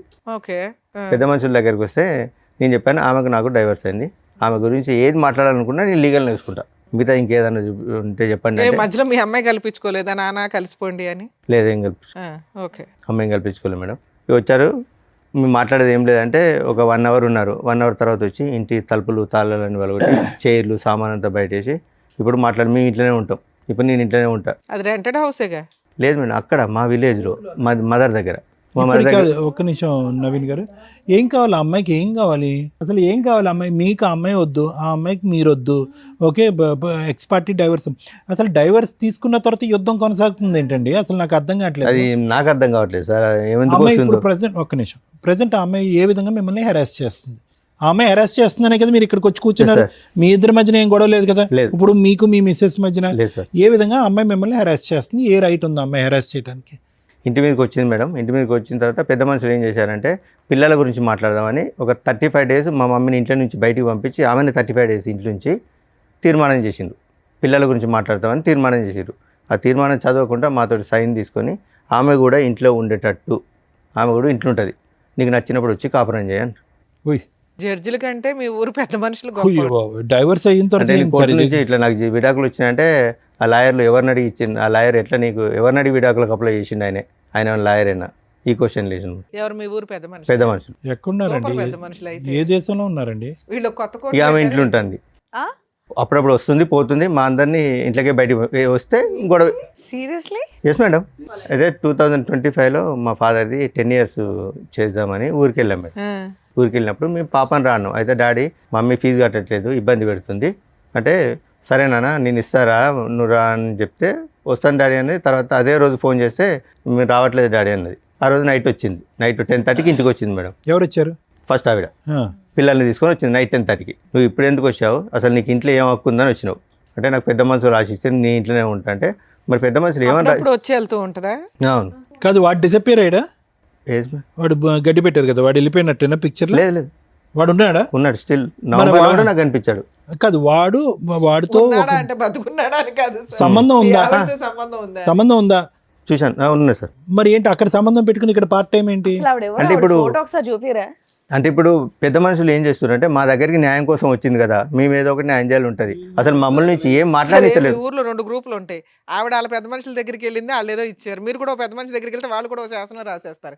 ఇక లా అండ్ ఆర్డర్, కాన్స్టిట్యూషన్స్ ఇవేనా వద్దు, చక్కగా పెద్ద మనుషుల దగ్గర కూర్చుంటే అయిపోద్ది. 2025లో మా ఫాదర్ ఇట్లా 10 years చేద్దామంటే వెళ్ళాం మేడం. వచ్చింది నైట్ 10:30కి వచ్చింది. నువ్వు ఎందుకు వచ్చావు, ఇప్పుడు నీకేం అవసరం అని వచ్చినావు, అసలు నీకేం రైట్స్ ఉన్నాయని వచ్చినాడికి అంటే నాకు పెద్ద మనుషులు రాసి ఇచ్చారంటే, అంటే పెద్ద మనుషులు ఏమని రాసి ఇచ్చారు, మండే నుంచి ఫ్రైడే వరకు అక్కడ హైదరాబాద్లో కాపురం చేయి, ఫ్రైడే సాటర్డే సండే నా దగ్గర కాపురం చేయమని రాసి ఇచ్చారా అని అంటే వాళ్ళ తమ్మునికి ఫోన్ చేసింది అన్నమాట. శేఖర్ నన్ను ఇంట్లోకి రానివ్వట్లేదు, గొడవ పెడతాను కొడతాను అని. పోలీసులకి ఎందుకు కంప్లైంట్ ఇవ్వలేదు? వన్స్ డైవర్స్ అయిపోయినాక అమ్మాయి ఆ సరౌండింగ్స్ కి రావడానికి కూడా లేదు, పోలీసులకు కోర్టు ఆర్డర్ లేకుండా. అదే రోజు ఆమె వాళ్ళ తమ్ముడు చేసిన తర్వాత 100 డయల్ చేసింది. మా అత్తయ్యను మా హస్బెండ్ నన్ను ఇంట్లోకి అరెస్ట్ చేస్తాను, ఇంట్లోకి రానివ్వట్లేదు. చెప్తారు కదా డైవర్స్ వచ్చినాయి అండి అని పేపర్లో. అయితే కానిస్టేబుల్ ఉండి ఈ నైట్ 10 గంటలకు గొడవ ఎందుకమ్మా, మీరు ఉండి వేరే ఇంట్లోకి ఎక్కడన్నా ఉండండి. కానిస్టేబుల్ చెప్పాడు వేరే ఇంట్లో ఉండు. కానిస్టేబులే చెప్పాను మేడం, వేరే ఇంట్లో ఉండండి. ఇప్పుడు ఈ నైట్ ఇప్పుడు ఆమె ఏదో ఒకటి అంటే మీరు ఏదో ఒకటి అంటారు, గొడవ అవుతుంది అంటే వెళ్ళిపోయినాం మేడం. నైట్ 1 o'clock వాళ్ళ తమ్ముడు ఒక 6 రౌడీలను తీసుకొని అక్కడికి వచ్చింది. ఇప్పుడు రండి మాట్లాడదామని మా మాట్లాడడానికి లేదు మేడం. ఒక 6 రౌడీలను తీసుకొని వచ్చి మీద దౌర్జన్యం చేశారు. మా పాప ఏం చేసింది, మా సిస్టర్ని చెప్పి తీసుకొని కొట్టింది. చెప్పి తీసుకొని కొడితే లేడీస్ కొట్టుకుంటారు. మీ సిస్టర్ ని కొట్టిందా మీ అమ్మాయి? ఎందుకు గొడవ రెచ్చగొట్టాలని. మీ పాప మీకే Yes, madam. ఫేవర్. అక్కడ వాళ్ళు చెప్పినట్టు ఉంటుంది, ఇక్కడ నాకు ఫోన్ చేసి డాడీ నన్ను ఇబ్బంది పెడతారని నాకు చెప్పి మహానటి. ఓకే, చిన్నపిల్ల ఏమి అనలేం. చెప్పి తీసుకొని కొట్టేసరికి మా చెల్లె మా పాపను కొట్టింది. వాళ్ళిద్దరూ కొట్టుకుంటే బయటకు వెళ్ళిండ్రు. వాళ్ళ తమ్ముడు ఏం చేసిండు, వెనక నుంచి మా అమ్మ మీద ఇంతలా రాయి ఎత్తేసిండు. జస్ట్ మా అమ్మ కాలు స్కిడ్ అయ్యేసరికి ఇట్లా రాసుకుంటూ వెళ్ళింది. ఎవరు మీ అమ్మగారికి? మా అమ్మగారికి రాసుకుంటూ వెళ్ళిన తర్వాత ఇదంతా మీ నాన్నగారు 10th anniversary రోజు. ఎస్ సార్, అంటే తెల్లారితే 10th anniversary తెలియండి. అదే నైట్. మీరు చెప్తున్నవన్నీ నిజాలేనండి. Yes madam. ఇప్పుడు మీ ఆవిడతో మాట్లాడితే ఫస్ట్ వైఫ్ తో ఇప్పుడు లైవ్ వీడియోలు కూడా ఉన్నాయి మేడం. వాళ్ళు అమ్మాయి ఇవన్నీ చెప్తుంది. ఇప్పుడు ఈవిడ పరిస్థితి ఏంటి? ఇప్పుడు మీ సతీమణి, ఇప్పుడు భార్య, ఈవిడ పరిస్థితి ఏంటి? ఆవిడ ఓకే సార్. ఈవిడ ఓకే అంటే ఏ విధంగా ఓకే? ఇంత యుద్ధాలు జరుగుతుంటుంటే ఇంట్లో ఆవిడకి ఓకే ఎలా అవుతుంది? వాళ్ళ పేరెంట్స్ ఉంటారు, వాళ్ళు ప్రశ్నిస్తారు. అసలు ఆ అమ్మాయి రైట్స్ ఏంటి? ఇంకా మీ గొడవలు పెళ్లికి ముందు ఉన్నాయి, పెళ్లి తర్వాత ఉన్నాయి, విడాకులు అయిన తర్వాత ఉన్నాయి, ఎప్పటికీ కంటిన్యూ అవుతూనే ఉన్నాయి. మీరు మీ ఆవిడ అప్పుడు ఏం మాట్లాడలేదా? నువ్వు ఎందుకు వచ్చావు, మీరు ఎలాగో మాట్లాడలేదు, మీరు ఎలాగో తిట్టట్లేదు, పోనీ ఆవిడ కూడా మాట్లాడలేదా డివోర్స్ అయ్యాక ఎందుకు వస్తున్నావు అని చెప్పి? ఆవిడ లేరా అప్పుడు ఇంట్లో? ఎవరు ఉన్నారు? ఉన్నదా అమ్మాయి? ఇక మమ్మీ వాళ్ళు మాట్లాడుతున్నారు కదా, మమ్మీ వాళ్ళు మేము మాట్లాడుతున్నాం కదా, ఆమె ఏమి ఎంటర్ కాలేదు. మరి వీళ్ళెవరూ మాట్లాడలేదుగా. అదే రోజు గొడవ అయిన తర్వాత ఏమైంది? హాస్పిటల్ నెక్స్ట్ డే రండి పోలీస్ కానిస్టేబుల్ అన్నాడు. ఆ కథ ఏమైందో చెప్పండి. స్టేషన్కి వెళ్ళినాం. Very good. స్టేషన్కి వెళ్ళి ఇట్లా కంప్లైంట్ ఇస్తామంటే వాళ్ళు కూడా కంప్లైంట్ తీసుకొని వస్తున్నాడు అండి. ఆ రోజు మా బ్రదర్ ఉన్నాడు, మా మరిది నా మీద చేసిండు, నన్ను కొట్టిండని మా తమ్ముడిని ఇరికించింది. మా తమ్ముడిని మా బాబు మీద కేసు పెట్టింది. కేసు పెట్టేసరికి మీ మీద కూడా కేసు ఫైల్ చేయమంటాను, ఇద్దరి మీద FIR ఫైల్ చేస్తాను ఎస్ఐ గారు అడుగుతారు. మాకు పెద్ద మనుషులు రాసి ఇచ్చారు. సార్, పోలీసులు పెద్ద మనుషుల జడ్జిమెంట్లు ఎందుకు ఒబే చేస్తారండి? మీరు డైవర్స్ పేపర్ చూపించాలి కదా. చూపించిన మేడం. చూపించిన పెద్ద మనుషుల లీడర్షిప్ అన్నారా? పెద్ద- ఏ పోలీసులు ఏ పోలీస్ స్టేషన్ చెప్పండి నాకు, ఇప్పుడు మాట్లాడతాను. కొడకన్ల పోలీస్ స్టేషన్ మాట్లాడించండి. ఏఎస్ఐ అన్నాడా? డైవర్స్ చేసిన తర్వాత మీకు పెద్ద మనుషులు మీ ఫస్ట్ వారితో కలిసి ఉండమన్నారు, ఆ ఇంట్లో ఉండమని మీకు పోలీసులు చెప్పారా? ఎక్కడ వెళ్ళలేదండి. ఇప్పుడు పోలీసులు అంటే పోలీసులు ఆ ఇంట్లో ఉండమని మీ వైఫ్ కి చెప్పారా? చెప్పలేదు మేడం. మీరు ఏ విషయం క్లారిటీగా అంటే మాట్లాడారు? మీరు తీర్మానం ఇచ్చినందుకు ఆమె ఇంట్లో ఉంటుంది, ఇట్లా చేస్తాను. మరి ఏంది పరిస్థితి అంటే పెద్ద మనుషులు ఎస్ఐ గారికి ఏమన్నారంటే, సార్ ఇంకోసారి మేము రానివ్వము, ఎవరు అమ్మాయిని? ఆ అమ్మాయిని ఇంట్లోకి రానియమన్నాడు. అన్న తర్వాత కూడా ఇప్పుడు 3 times వచ్చింది. అది వేరే. పెద్ద మనుషులు పంచాయతీలు పనికిరావు అనేది క్లారిటీ వచ్చింది. మీకు ఎస్ఐ కూడా చెప్పాడు, మీరు ఎవరు జడ్జిమెంట్లు ఇవ్వడానికి పక్కకి వెళ్ళండి అని. సరే సార్, ఇంకోసారి ఎట్లాంటి బోడి పెత్తనాలు చేయమని పెద్ద మనుషులు అన్నారు, అంతేనా? నుంచి రానివ్వం అన్నారు, వాళ్ళు సైడ్ అయ్యారు, ఆ జడ్జిమెంట్ సైడ్ అయ్యింది. మీ వైపు అయినా లెక్క చేయకుండా వస్తుంది. ఇప్పుడు చిన్న చిన్న వాటికి మొన్న ఇప్పటికీ వస్తూనే ఉంది. పోలీస్ స్టేషన్ లో కేసులే వేసారు. నస తప్ప ఏమీ లేదు ఇందులో. అంటే మధ్యరాత్రి కొట్టడానికి వస్తే నా హ్యాండ్ ఇరిగింది, మా మమ్మీకి తలకాయ కలిగింది. అయినా మీ కేసు తీసుకోరు, అలాగే వాళ్ళు వేసిన కేసులు తీసుకోరు. ఈ నస మీకు నడుస్తానే ఉంది. మిమ్మల్ని నమ్ముకొని వచ్చిన సెకండ్ వైఫ్ అయితే మీ కష్టాలు పడతానే ఉంది. ఇప్పుడు ఇక్కడికి ఎందుకు వచ్చారు? ఇక్కడికి ఎందుకు వచ్చారంటే మొన్న రీసెంట్ గా ఒక 3 months బ్యాక్ మా పాప ఇంట్లో నుంచి వెళ్ళిపోయింది. పెద్ద అమ్మాయి వాళ్ళు హరాచి చేసి వెళ్ళిపోయిందా, వాళ్ళు దాచిపెట్టారో తెలియదు. తెలియకుంటే నాకు ఫోన్ చేశారు. ఫోన్ చేశారు పోచారం PS నుంచి ఎస్ఐ గారు ఫోన్ చేశారు, మీ అమ్మాయి మిస్ అయింది, మీ దగ్గరకు వచ్చిందని. నా ఫోన్ పని చేయకుంటే అసలు మీ అమ్మాయితో మాట్లాడుతున్నారు? ఎంత పెద్ద పంచాయతీ పెట్టిన అమ్మాయిని మాట్లాడుతుంది, మీతో మాట్లాడుతుంది. మీ అమ్మాయి వెళ్ళిపోయింది, మీ దగ్గరికి వచ్చిందట, ఇట్లా వచ్చి కంప్లైంట్ ఇచ్చారంటే మా మదర్ ఉంటే నా దగ్గర రాలేదు, మీ అబ్బాయి ఎక్కడ ఉన్నట్టే, మా అబ్బాయి నా కాంటాక్ట్లో లేడు, మాకు తెలియదు అన్నారు. మధ్యరాత్రి 12 o'clock పోలీసులను తీసుకొని వాళ్ళ దగ్గర ఉంటారని కానిస్టేబుల్ తీసుకొని మా చెల్లె వాళ్ళ ఇంటికి సోదాకు వచ్చింది. 12 గంటలకు వస్తే మా బాబాయ్ ఆయన తిట్టడం, ఈ నైట్ 12 o'clock ఏందండి పిటిషనర్ని పట్టుకుని మా ఇంటికి వచ్చేది ఏందండి అని మా బావ వాళ్ళ ఫ్రెండ్ ఒక అన్నాడు. అంటే మైనర్ అమ్మాయి కాబట్టి ఎవరో మైనర్ కాబట్టి తండ్రి సంరక్షణ ఉండాలి, సో ఎవరో ఒకరు ఉండాలంటే తర్వాత ఆ రోజు 3 o'clock పాప మా మదర్కి ఫోన్ చేసింది. నానమ్మ నేను ఇక్కడ హన్మకొండ బస్ స్టాండ్లో ఉన్నాను, నన్ను ఇట్లా టార్చర్ పెడతారు, చిత్రహింసలు పెడతారు, నేను ఉండను, అందుకే ఇంట్లోకి పారిపోయినా, నేను ఆమెకు ఉండు ఎవరు ఇష్టం. నుంచి పారిపోవడం ఎందుకు? మీకు ఫోన్ చేసి మీ దగ్గరికి వచ్చేయచ్చుగా. అదే. అంత తెలివితే అట్లా ఎందుకు ఎవరు అమ్మాయికి? పెడుతున్నారు టార్చర్? వాళ్ళ అమ్మును వాళ్ళ మామ మొన్న రీసెంట్గా వాళ్ళ మామ ఇంట్లో ఫ్రెండ్స్ తోటి పార్టీకి ఏదో బర్త్డే ఫంక్షన్ ఉంటే వెళ్ళిందట. 5 o'clock వచ్చేది, 7 o'clock వచ్చిందట. ఎక్కడికి వెళ్ళావని బెల్ట్ తీసుకొని కొట్టి బూట్ కాలు తోడుదన్నట ఫోన్ చేసి చెప్తుంది. మా ముందు మా నటిస్తుంది. మీ అమ్మాయి ముదురు తెలివితేటలు మాకు అర్థం అవుతున్నాయి. ఏ పని చేసిందో మామ, ఇప్పుడు నువ్వు లేవు అక్కడ, మేనమామ కంట్రోల్ పెట్టాలి, పెట్టాడు. ఇగో ఇట్లాగే ఉంటాయి భార్యాభర్తలు విడిపోతే. ఆడపిల్లలు కానీ మగపిల్లలు కానీ టీనేజర్స్ ఇది ఒక డ్రామా. వాళ్ళకి ఫుట్బాల్ ఆడుకుంటారు పేరెంట్స్ని, వాళ్ళ క్యారెక్టర్లే పోతాయి. విడిపోయేటప్పుడు ఒక 100 సార్లు ఆలోచించండి. చెప్పండి. ఆవిడ దృష్టిలో ఆవిడ వాడుకుంటుంది, మీకు అవసరం వచ్చినప్పుడు మీరు వాడుకుంటున్నారు ఆ పిల్లని. ఇప్పుడు వాళ్ళ బ్రదర్ తోటి మాకు ప్రాణహాని ఉందా? ప్రాణహాని మేడం. పోలీస్ స్టేషన్లో మీ అడ్వకేట్ ప్రైవేట్ కంప్లైంట్ ఇవ్వచ్చు, ఉన్న ఇన్సిడెంట్లు అన్ని పెట్టి. ఇప్పుడు పెద్దమ్మాయి ఎక్కడ ఉంది నవీన్ గారు? వాళ్ళ దగ్గర ఉంది, వాళ్ళ దగ్గరే ఉంది. మళ్ళీ అక్కడే చేరింది ఆ అమ్మాయి. అక్కడే చేరింది. మీ దగ్గరకు వచ్చేస్తానని అనట్లేదు? వచ్చేస్తా అని మాతో చెప్తుంది. అంటే ఇంట్లోంచి వెళ్ళిపోయేటప్పుడే, ఇంట్లోంచి బయటకు వెళ్ళినప్పుడే మీ అమ్మాయి మీకు ఫోన్ చేస్తుంది. పెళ్లి మిగతా టైంలో స్టేషన్లో చేయదు. కంప్లైంట్ అయినా అంటే సరే ఈసారి డాడీ అంటుంది, ఇవ్వట్లేదు. సరే ఇప్పుడు ఇవన్నీ ఎందుకు? వాళ్ళు మీ దగ్గరకు వచ్చినప్పుడు ఏ నష్టం జరుగుద్దో పోలీసులు కంప్లైంట్ ఇవ్వడం, సర్దుకోవడం, మీ పని ఏదో మీరు చూసుకోవచ్చు. ఎందుకు వాళ్ళ ఇంట్లో ఏం జరుగుతుంది ఈ నష్టం ఎందుకు మీకు? ఎవరింట్లో? మీకు డైవర్స్ వచ్చినాయి, అయిపోయాయి. పెద్ద మనుషులు ఏదో పిలిచారు, అది క్లియర్ అయిపోయింది. 4 పీకారు, అది క్లియర్ అయిపోయింది. ఇప్పుడు మీ సెకండ్ వైఫ్తో మీరు ప్రశాంతంగా ఉంటే అప్పుడప్పుడు ఏదో న్యూస్ జరిగిద్ది, దాని మీద అడ్వకేట్ చూసుకుంటారు, పోలీసులు చూసుకుంటారు. దీన్ని ఎందుకు ఇంత రోజు అమ్మాయి ఏం చేస్తుంది, వస్తుందా రాదా, భార్య ఏం చేస్తుందా, వస్తుందా రాదా, ఇంటి మీద బామ్మర్ది ఏం చేస్తాడు, వస్తాడా, 4 వేసుకొని రారా, ఇదెందుకు ఇంత ఆలోచిస్తున్నారు మీరు? మీకు మీ ఫస్ట్ వైఫ్ మీద ఏమన్నా ఫీలింగ్స్ ఇప్పటికీ ఉన్నాయా? లేవు, ఫుల్ స్టాప్. మీ పెద్ద అమ్మాయి మీద మీకు ఏమన్నా అమ్మాయి కావాలి అనేటటువంటిది ఉందా? ఆ అమ్మాయి అక్కడ హెరాస్ గురవుతుంది, తల్లిలాగా లైఫ్ నాశనం అవుతుందేమో అని ఆ అమ్మాయిని సేవ్ చేయాలనుకుంటున్నారు? మిమ్మల్ని నమ్ముకుని వచ్చిన సెకండ్ వైఫ్ మీద మీకేమీ లేదా? ఉన్నది మేడం. ఏమంటండి, ఏమన్నా ఉందా? మాకే కోపం వస్తుంది. సెకండ్ వైఫ్కి రావాలి అసలు. ఏంది తింగరగాడిని ఎట్లా పెట్టుకుని కవర్ చేస్తున్నామని సెన్స్ ఉందా? ఉన్నప్పుడు భార్య క్యారెక్టర్ లేదని అంటున్నారు, క్యారెక్టర్ లేని భార్య కావాలంటున్నారు. కూతురేమో ఒకసారి నాకు ఫేవర్, ఒకసారి అమ్మకి ఫేవర్ అంటున్నారు. వాళ్ళు వద్దు అనుకుని డైవర్స్ చేశారు, వచ్చేసింది. అయినా ట్రై చేశారు, రాలేదు. వన్స్ మీరు పూర్తిగా క్లోజ్ అయిపోతున్నారు, వేరే అమ్మాయిని చేసుకొని అని తెలిసినాక ఆవిడ వచ్చినాక మిమ్మల్ని నమ్ముకొని ఒక అమ్మాయి వచ్చి విత్ క్యారెక్టర్తో వచ్చి మీ పక్కన కూర్చున్నప్పుడు ఆవిడకి ఎక్కువ ఇంపార్టెన్స్ ఇచ్చుకోవాలి సెకండ్ వైఫ్కి. ఈ అమ్మాయిది చిన్న నసలు కొన్ని రోజులు జరుగుతాయి, ఆ నసలేవో క్లియర్ చేసుకోవాలా, ఊరుకోవాలా. స్టిల్ ఇప్పటికీ తవ్వుకుంటున్నారు మీరు ఇదే పనిగా. సంపాదించేది పావల, పంచాయతీలు 100. సరే ఓకే, ఇక్కడికి ఎందుకు వచ్చారు? ఇప్పుడు నా అడ్రస్ తెలుసుకోవడానికి ఏదో ఒకటి పాపని ఎర్రగా వాడుతుండ్రు, లేకపోతే అక్కడికి వెళ్ళి మా మమ్మీని అరెస్ట్ చేసి చేయొచ్చు కదా సార్, మీ చేతిలో ఉంది ఆయుధం, ఫోను. అంటే ఇంటికి వెళ్ళి మమ్మీని అరెస్ట్ చేస్తాను మేడం. మీ అమ్మగారు కంప్లైంట్ ఇస్తే అయిపోతుంది, చాలా కంప్లైంట్ ఇస్తే ఎస్ఐ గారు సింపుల్ పెద్ద మనుషులలో మాట్లాడుకుంటున్నారు అంటున్నారు కదా. అడ్వకేట్ని పెట్టుకుంటే ప్రైవేట్ కంప్లైంట్ అయిపోయాయి, సింపుల్ ప్రాసెస్. మీతో పాటు ఎవరైనా వచ్చారా? ఎవరు రాలేదు. వాళ్ళు కూడా నీతోటి మేము తిరగడం వల్ల వాళ్ళు కూడా మమ్మల్ని స్ట్రగుల్ చేస్తారని. యాక్చువల్లీ ఏంటంటే పెద్ద మనుషులు జరుగుతుంటే కూడా నా మీద అంటే మామూలుగా ఎంసీ కేసు వేసింది మేడం. అంటే ఇక్కడ మళ్ళీ పెద్ద మనుషులలో సెటిల్ చేసుకుంటూ మళ్ళీ ఎంసీ తిరగాలని నేను ఫీజు కట్టట్లేదు మేడం. సార్ మీతో పాటు ఎవరైనా వచ్చారా? నా రెండో భార్య వచ్చింది మేడం. హలో అండి, మీ పేరు? శ్వేత మేడం. శ్వేత గారు.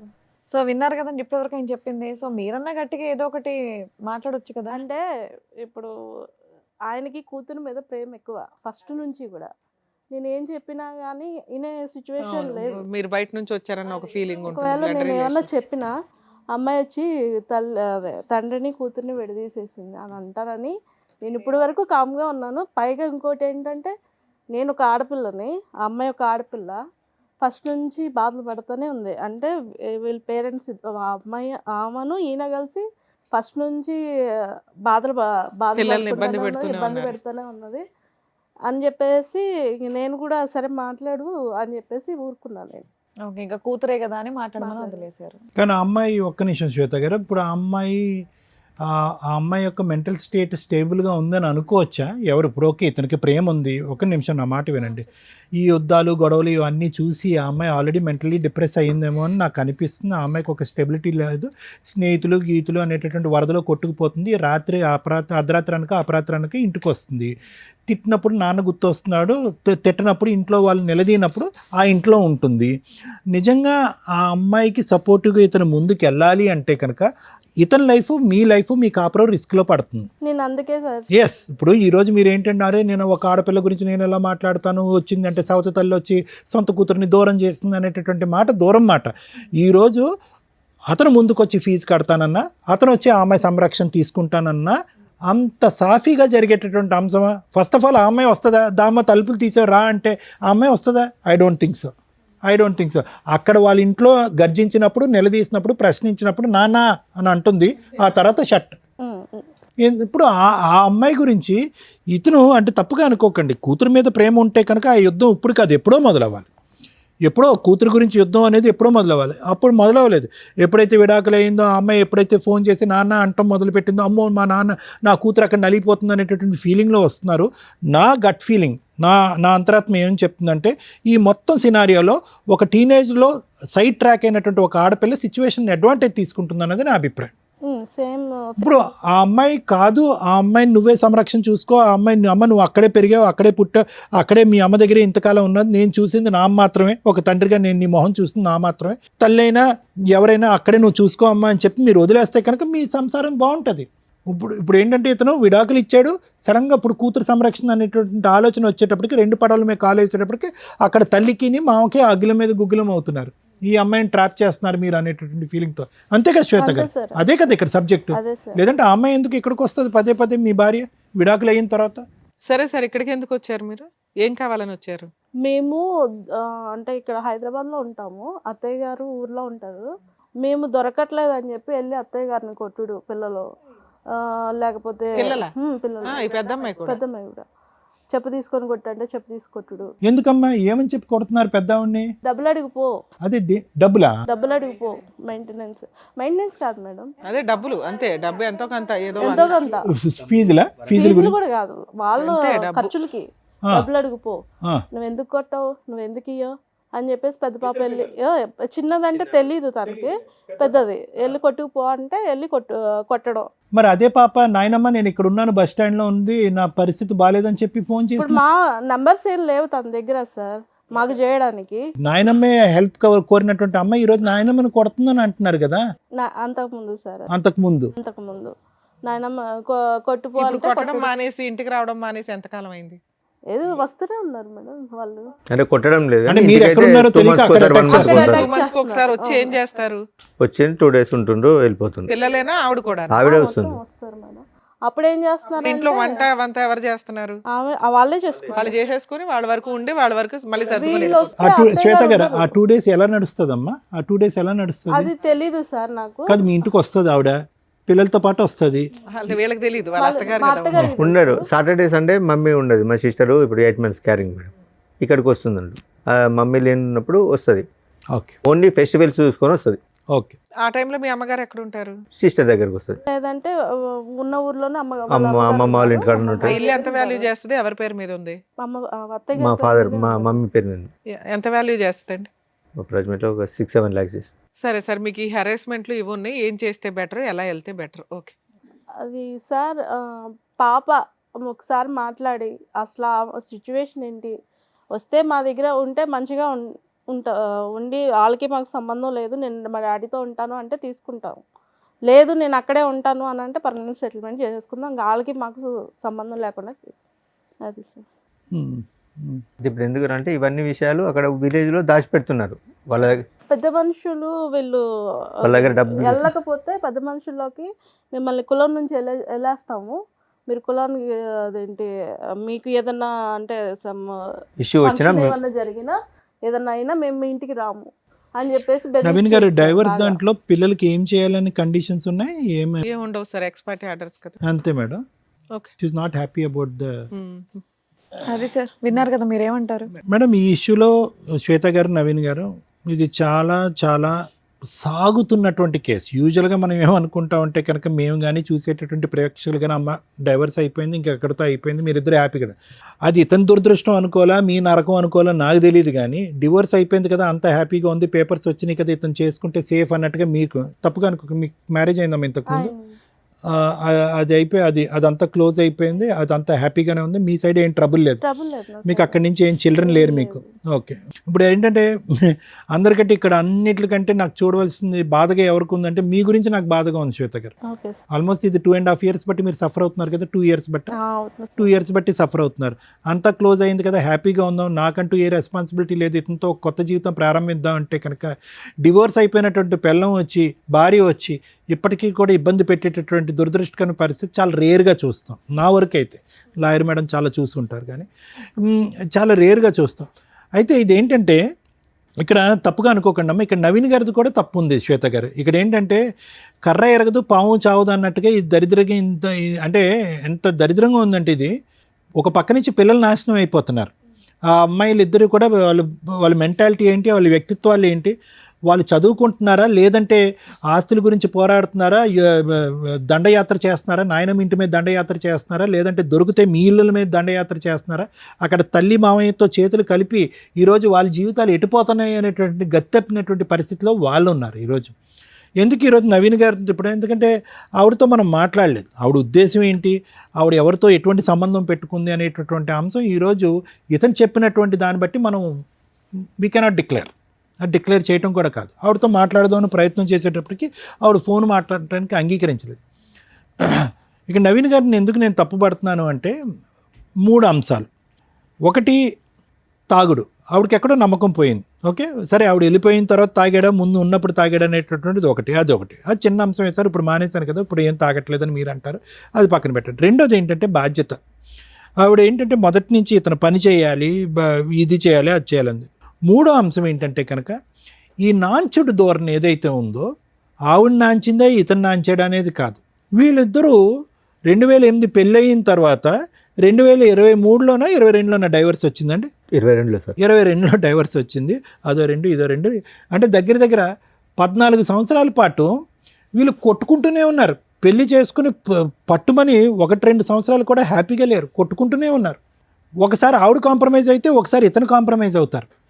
ఏది ప్యారలల్గా ఇతను చెప్పినప్పుడు ఏది ఆవిడకి 2013-14 నుంచి ప్యారలల్గా ఇంకొక వ్యక్తితో సంబంధం ఉంది అనేటటువంటిది తెలిసినట్టు కూడా ఆవిడ ఇతని లెక్క ప్రకారం చెప్పిన లెక్క ప్రకారం అక్కడ ఒక గర్భం దాలుస్తుంది, ఆ గర్భాన్ని తీసేస్తుంది, ఆ ప్రెగ్నెన్సీ ఆవిడ అబార్ట్ చేసుకుంటుంది.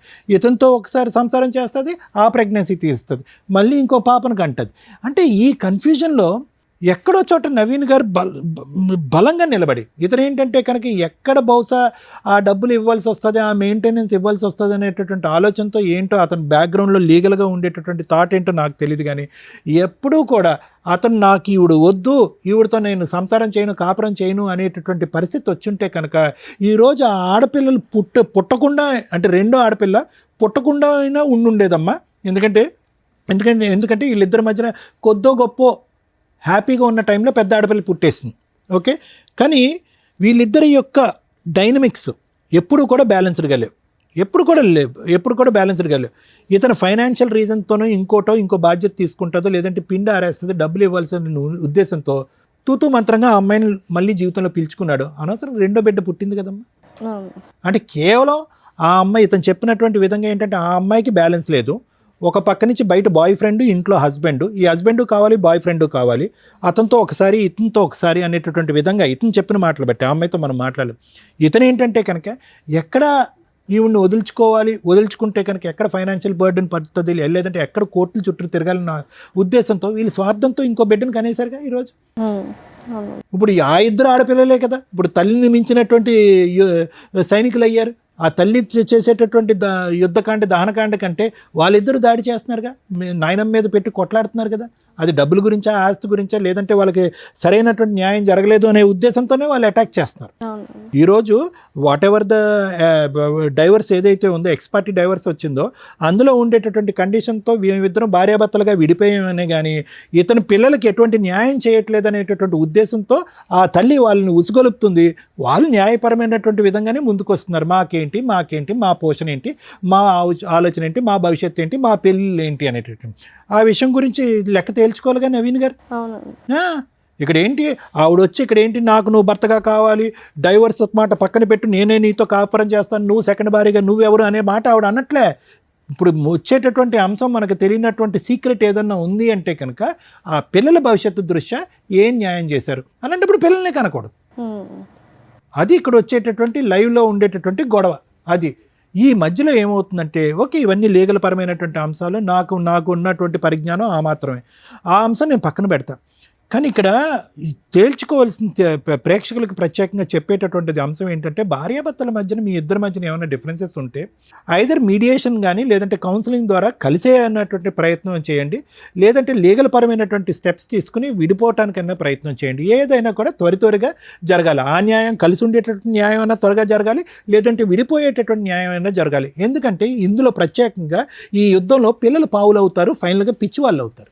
ఇప్పుడు చూడండి ఆ పిల్లలు పెద్ద అమ్మాయి ఖచ్చితంగా నేను చెప్తున్నాను ఆ అమ్మాయి మానసికపరమైనటువంటి స్టెబిలిటీ మీద ఒక క్వశ్చన్ మార్క్ ఉంది, చదువు సంధ్యల మీద ఎటువంటి దృష్టి పడుతుంది అనేటటువంటి అంశం మీద ఒక క్వశ్చన్ మార్క్ ఉంది, వ్యక్తిత్వం ఏం మారిపోతుంది అనేటటువంటి దాని మీద క్వశ్చన్ మార్క్ అవుతుంది. ఎందుకంటే ఉదయం లేచిన దగ్గర నుంచి సాయంత్రం వాళ్ళకి ఫుల్ టైం ఎజెండా ఏదన్నా ఉంది అంటే తండ్రి ఎక్కడ ఉన్నాడు, ఆ అమ్మాయి పెళ్లి చేసుకున్న శ్వేత ఎక్కడుంది, వాళ్ళిద్దరు దొరుకుతారా, లేదంటే వాళ్ళు దొరకనప్పుడు ఆ ఇంటి మీద దాడి చేద్దాం. మాకేం రావాల్సినటువంటిది కరెక్టే, వాళ్ళు ఫైట్ చేసేటటువంటిది బహుశా వాళ్ళ ఆడపిల్లలు ఫైట్ చేసేటటువంటి దాంట్లో న్యాయం ఉందండి. ఎందుకంటే మీరిద్దరు సుఖ సంతోషాలని సింపుల్గా డైవర్స్ వచ్చేసింది, మీరిద్దరు హ్యాపీగా ఉన్నారు, రేపో మాపో మీకు ఒక పిల్లో పుడుతుంది, మా పరిస్థితి ఏంటి అనేటటువంటి అభద్రత గురించి మాట్లాడుతున్నారు ఆ పిల్లలు. దానివల్ల వాళ్ళు మానసికంగా డిజాస్టర్ అయిపోతున్నారు. దాంతోపాటు ఏంటంటే వాళ్ళ అమ్మ ఒక పక్క నుంచి వాళ్ళ మావయ్య ఒక పక్క నుంచి వాళ్ళిద్దరు బ్రెయిన్లో ఫీడింగ్ ఇచ్చేటప్పటికి ఇద్దరు ఆడపిల్లల యొక్క మానసిక పరిస్థితి కంప్లీట్గా ఇంబ్యాలెన్స్ అయింది.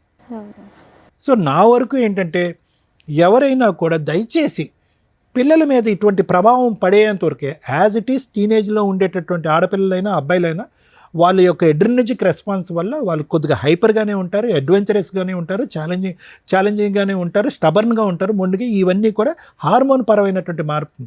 కానీ అది 30% అయితే కనుక ఇటువంటి మానసిక పరిస్థితి క్రియేట్ చేసేటటువంటి తల్లిదండ్రులు మన స్వార్థపూరితమైనటువంటి ఆలోచనల గురించి ఈరోజు ఆ అమ్మాయి ఖచ్చితంగా డబుల్ గేమ్ ఆడట్లే. పెద్ద అమ్మాయి ఇంట్లో వాళ్ళ అమ్మ నాన్న గర్జించినప్పుడు లేదంటే వాళ్ళ అమ్మని మామయ్య గర్జించినప్పుడు ఒక విధంగా. సో నేను అనేది అంటే అది ఒక అంశం అండి నేను ప్రత్యేకంగా చెప్పేది. రెండోది ఏంటంటే ఇప్పటికీ కూడా నాకు తెలిసినటువంటి కొద్దిపాటి పరిజ్ఞానంతో నవీన్ గారు ఈరోజు ఖచ్చితంగా మీరు అనుకుంటే కనుక ఇది ఈజీగా తేల్చుకోవచ్చు, ఇది పెద్ద కష్టం కాదు. మీరు కూడా ధైర్యంగా వెళ్ళి పోలీస్ స్టేషన్లో అనవసరంగా డైవర్స్ అయిపోయిన తర్వాత మా భార్య వచ్చి మా మీద హెరాస్ చేస్తుంది, పిల్లల ద్వారా మా మీద దాడి చేపిస్తుంది అనేటటువంటి విధంగా మీరు పోలీస్ స్టేషన్లో కేసు పెడితే కనుక ఇది ఎక్కడో చోట గీత గీయచ్చు. కానీ మీకున్న భయం ఏంటంటే బహుశా ఇక్కడ ఏంటంటే ఎంతో కొంత లెక్క చెప్పో ఫైనాన్షియల్గా వాళ్ళకి ఒక అడ్వాంటేజ్ ఇచ్చో లేదంటే ఒక భవిష్యత్తు పరమైనటువంటి ఒక గ్యారంటీ ఇచ్చో మీరు బయటపడాలి. దానికి మీరు మెంటల్గా ప్రిపేర్ అవ్వలేదు. పెద్ద పాప పాడైపోతుంది, అక్కడ హెరాస్మెంట్ గురవుతుంది, వాళ్ళ అమ్మ దారిలో నడుస్తుంది కాబట్టి నేను పెద్ద పాప మీద జాలి చూపెడుతున్నానంటే కన్న కూతురు కాబట్టి మీకు ఆ ఫీలింగ్ ఉంటుంది. కానీ అది ఇక్కడ ప్రయారిటీగా మాట్లాడవలసినటువంటి అంశం కాదు, అది మనస్ఫూర్తిగా మీ ఆలోచన కూడా కాదు. ఎక్కడ పిల్లలకి లెక్క చెప్పాలో, ఏ విధంగా వాళ్ళ భవిష్యత్తును నిలబెట్టాలో, ఏ విధంగా బాధ్యత తీసుకోవాలో, ఏ విధంగా పెళ్ళిళ్ళు చేయాలో, ఏ విధంగా వాళ్ళిద్దరికి ఒక ఫైనాన్షియల్ స్టెబిలిటీ ఇవ్వాలో అనేటటువంటి ఈ ఎజెండాను చూసి బహుశా మీరు భయపడుతూ ఆ హెరాస్మెంట్కి ఒక పక్క నుంచి మీరు దాసోహం అంటున్నారే కానీ ఆ బ్యాలెన్స్ ఆ లెక్క అనేటటువంటిది తేల్చుకోవటానికి మీరు ఇష్టపడండి. మీరు ఎప్పుడైతే కనుక ఆ లెక్క అనేటటువంటి తేల్చుకుంటారో ఈ కాన్స్టెంట్గా మీ భార్య దగ్గర నుంచి కానీ మీ కూతురుల దగ్గర నుంచి కానీ మీకు కానీ మీ అమ్మగారి మీద కానీ జరిగేటటువంటి హెరాస్మెంట్కి ఫుల్ స్టాప్ చెప్పలేరు అనేటటువంటిది నా అభిప్రాయం. Thank you sir. Madam sir ఇప్పుడు ఏమైనా కేసులు పెండింగ్ ఉన్నాయా? ప్రజెంట్ ఏం లేవు. మొదటి భార్య హక్కులు వర్సెస్ రెండో భార్య హక్కులు వర్సెస్ భర్త హక్కులు, వీటి గురించి కొంచెం బేసిక్ నాలెడ్జ్ ఉంటే ఈ కేసు ఇక్కడ దాకా వచ్చేదే కాదు. ఇక్కడ అప్రిషియేట్ చేయాల్సిన వ్యక్తి ఎవరు అంటే సెకండ్ వైఫ్. ఎందుకు అంటే ఒక వ్యక్తిని నమ్మి ఆల్రెడీ ఫస్ట్ ఏదో డైవర్స్ అవుతాయి, సెకండ్ వ్యక్తిని నమ్మినప్పుడు ఏం చూసింది అంటే డైవర్స్ పేపర్ చూసింది. ఏంటి డైవర్స్ పేపర్స్? ఎక్స్పార్టీ ఆర్డర్స్ వస్తే ఆ ఆర్డర్ లీగల్గా వ్యాలిడా అంటే ఆఫ్టర్ 6 months చేసుకునే మ్యారేజ్ లీగల్గా వ్యాలిడ్. ఇప్పుడు వాళ్ళ ఫస్ట్ వైఫ్ ఛాలెంజ్ చేసి అపీల్ కోర్టులో హైకోర్టులో ప్రొసీడ్ అయితే మీరు చాలా న్యూస్ల్లో చూస్తూ ఉంటారు డైవర్స్ కేసు పెండింగ్ ఉండగా మ్యారేజ్ వ్యాలిడ్ అని. సగం ఇన్ఫర్మేషనే మీకు తెలుసు. ఇలాంటిది వ్యాలిడ్. ఎలాంటిది?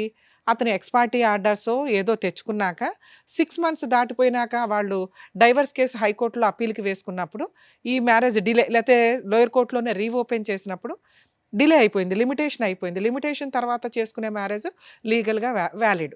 సో, ఆ డైవర్స్ కేస్ కంటిన్యూ అవుతూనే ఉంటది. ఫైనల్‌గా జడ్జి గారు అట్లాంటి కేసుల్లో కొంత కాంపెన్సేషన్ ఆర్డర్ చేస్తారే తప్ప, ఈ సెకండ్ మ్యారేజ్ వ్యాలిడ్ కాదు అని అనరు.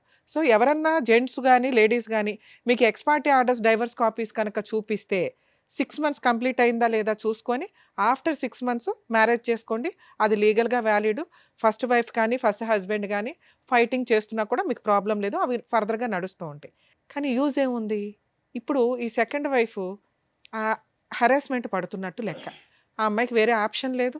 ఇక్కడ భర్త మంచోడా? చెడ్డోడా? భర్తతో హ్యాపీనెస్ ఏముంది? ఈ మంచి చెడుల గురించి ఆలోచించడం కంటే భర్త ఉంటాడా? ఊడతాడా? అనే కన్‌ఫ్యూజన్‌లోకెళ్ళిపోతుంది. ఎందుకంటే భర్త హ్యాపీగా లేడు. ఫైనాన్షియల్‌గా సంపాదించడం మీద కాన్సంట్రేషన్ లేదు. సెకండ్ వైఫ్‌ని బాగా చూసుకునే విధం మీద కాన్సంట్రేషన్ లేదు. నా పిల్లలు, నా ఫస్ట్ వైఫు, మా అమ్మని తంతున్నారు, మా ఇంట్లో వాళ్ళని స్టిల్ 15 ఏళ్ల నుంచి, 20 ఏళ్ల నుంచి ఏ నస జరిగిందో అది సెకండ్ మ్యారేజ్ తర్వాత కూడా కంటిన్యూ అవుతుంది. ఒకవేళ ఎవరైనా అమ్మాయి గాని అబ్బాయిలకి పెద్ద ప్రాబ్లమ్ ఉండదులెండి. ఎందుకంటే అమ్మాయిలు అన్నీ కట్ చేసుకునే వస్తారు ప్రాపర్‌గా. అబ్బాయిల్ని ఎవరన్నా చేసుకుంటుంటే ఈవిడలాగా సఫర్ అవ్వకండి. ఫస్ట్ వైఫ్ తోటి లీగల్‌గా మిగతా లిటిగేషన్స్ అన్నీ క్లియర్ అవుతున్నాయా లేదా? ఇన్ కేస్ అవ్వకపోతే మీరు బాండ్ పేపర్సో, సేఫ్టీగా ఏదైనా ప్రాపర్టీసో రాయించుకోండి. మళ్ళీ మీ వైఫో, మీ పిల్లలో వస్తే పేగుబంధం ఎట్లాగో ఇప్పుడు ఈయనలాగా బాధపడుతూ ఉంటారు. ఆ నస మేము పడుతూ ఉండలేం కదా! మమ్మల్ని ఎందుకు విలన్‌గా చూపించటం.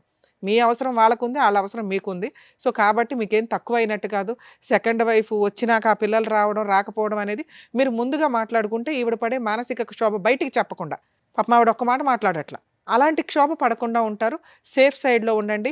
ఎక్స్ పార్టీ ఆర్డర్స్ తీసుకునేటప్పుడే ఇలాంటి వ్యక్తితోటి 6 మంత్స్ తర్వాత మ్యారేజ్ చేసుకుంటూ ఫస్ట్ వైఫ్‌తో ఫుల్ అండ్ ఫైనల్ సెటిల్మెంట్ అవ్వకపోతే నువ్వేంటి, నీ పిల్లలేంటి, మీ ఆస్తులేంటి, నాకేంటి. ఇది రాసుకొని ఒకవేళ మీ నసేదన్నా ఉంటే బయట చూసుకొని గుమ్మం లోపలికి తీసుకురావద్దు. నన్ను ఇన్వాల్వ్ చేయొద్దు. అలా సేఫ్‌గా చూసుకోగలిగితే చేసుకో, లేకపోతే ఇంకో సంబంధం చూసుకోవడం బెటర్ అండి అని క్లియర్‌గా మాట్లాడుకోండి. ఏదో అంటారు చూడు, ముందే మాట్లాడుకోవడం వల్ల 90% ప్రాబ్లమ్స్ క్లియర్ అవుతాయి. శ్వేత గారు విన్నారా? సో, మీరు ఇరుక్కుపోయారు. సో, మీలాగా కొంతమంది సఫర్ అవ్వకుండా ఉండడానికి ఈ రోజున మీరు ఇక్కడి దాకా వచ్చి మాట్లాడడం అనేది కొంత సేఫ్ సైడ్ అని నా ఉద్దేశం. First wife rights versus husband ఈటి గురించి మాట్లాడదాం ఇప్పుడు. ఫస్ట్ వైఫ్ ఇద్దరు పిల్లలుండి అసలు పిల్లలున్న కేసుల్లో నిజంగా వీళ్ళిద్దరూ చాలా పాపం మూటగట్టుకున్నారు.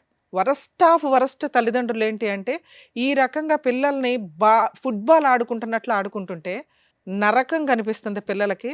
దీని గురించి ప్రతి ఫ్యామిలీ కోర్ట్ జడ్జ్ సఫర్ అవుతారు. ఎందుకంటే పాపం వాళ్ళకి అర్థమైపోతూ ఉంటుంది. మాలాంటోళ్ళకి అర్థమవుతూ ఉంటది. అరే! పిల్లలు ఇంత సఫర్ అవుతారు భవిష్యత్తులో, వాళ్ళు మేబీ ఇప్పుడు చిన్నోళ్ళు అవ్వచ్చు.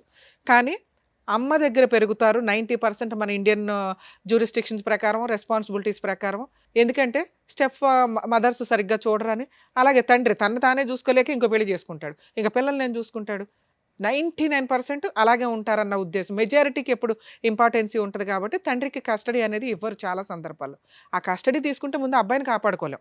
ఎందుకంటే అది కన్‌ఫ్యూజింగ్ లైఫ్ స్టైల్ అవుతది. ఉంటే ఎవరో ఒకళ్ళ దగ్గర వేరే కంట్రీలో లాగా మనం పులిహార పంచుకున్నట్టు పంచుకోవడం, నీ పిల్లలు, నా పిల్లలు కలిపి మన పిల్లలతో ఆడుకుంటారనే పంచాయతీ ఉండదు. సో, తల్లికే ఇస్తారు ఎక్కువగా. ఇక తను వేరే మ్యారేజ్ చేసుకుంటదా? చేసుకోదా? ఇక వాళ్ళ లైఫ్ స్టైల్ అది వేరు. ఇలాంటి కేసులో పిల్లలు తల్లి కొడుతుంటే, తిడుతుంటే, క్యారెక్టర్ గురించి ఎక్స్‌ప్లెయిన్ చేస్తుంటే తండ్రి దగ్గరికి పారిపోతూ ఉంటారు. వీళ్ళ ఫస్ట్ అమ్మాయి ఒక ఎగ్జాంపుల్. అలాగే తండ్రి ఏదన్నా చెప్తూ ఉంటే తల్లి దగ్గరికి పారిపోతారు. Perfect drama. అమ్మాయిని అనటానికే లేదు. ఆ పాపం అమ్మాయి మెంటాలిటీని ఎవరు అలా క్రియేట్ చేసింది? తల్లిదండ్రులు. నిజంగా ఇలాంటి తల్లిదండ్రులకి పాపం తగిలిద్ది. ఉంటే మీ దగ్గర పెట్టుకోండి. మీ ఎదవ డ్రామాలకి, మీ ఆస్తి పంపకాలకి, మీ మెయింటెనెన్స్‌ల కోసం పిల్లల్ని బలిపశువులను చేయొద్దు. తల్లి నువ్వు పోరాడు. ఫస్ట్ వైఫ్ ఎవరైతే తల్లి ఉంటదో ఆస్తులు కావాలనుకుంటే నువ్వు ఒక్కదానివే పోరాడు. పిల్లల్ని నానమ్మల దగ్గరకో, తండ్రుల దగ్గరకో పంపించొద్దు. పూర్తిగా మీరే ఉంచుకుందాం అనుకుంటే.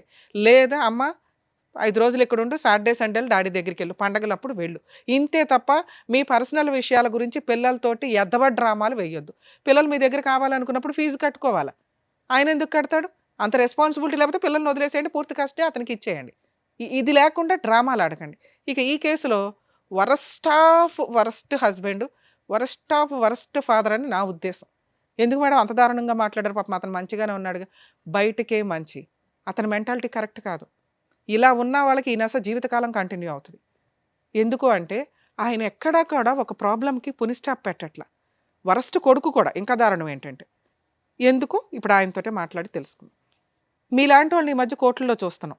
భార్యకి మెయింటెనెన్స్ కట్టొద్దు.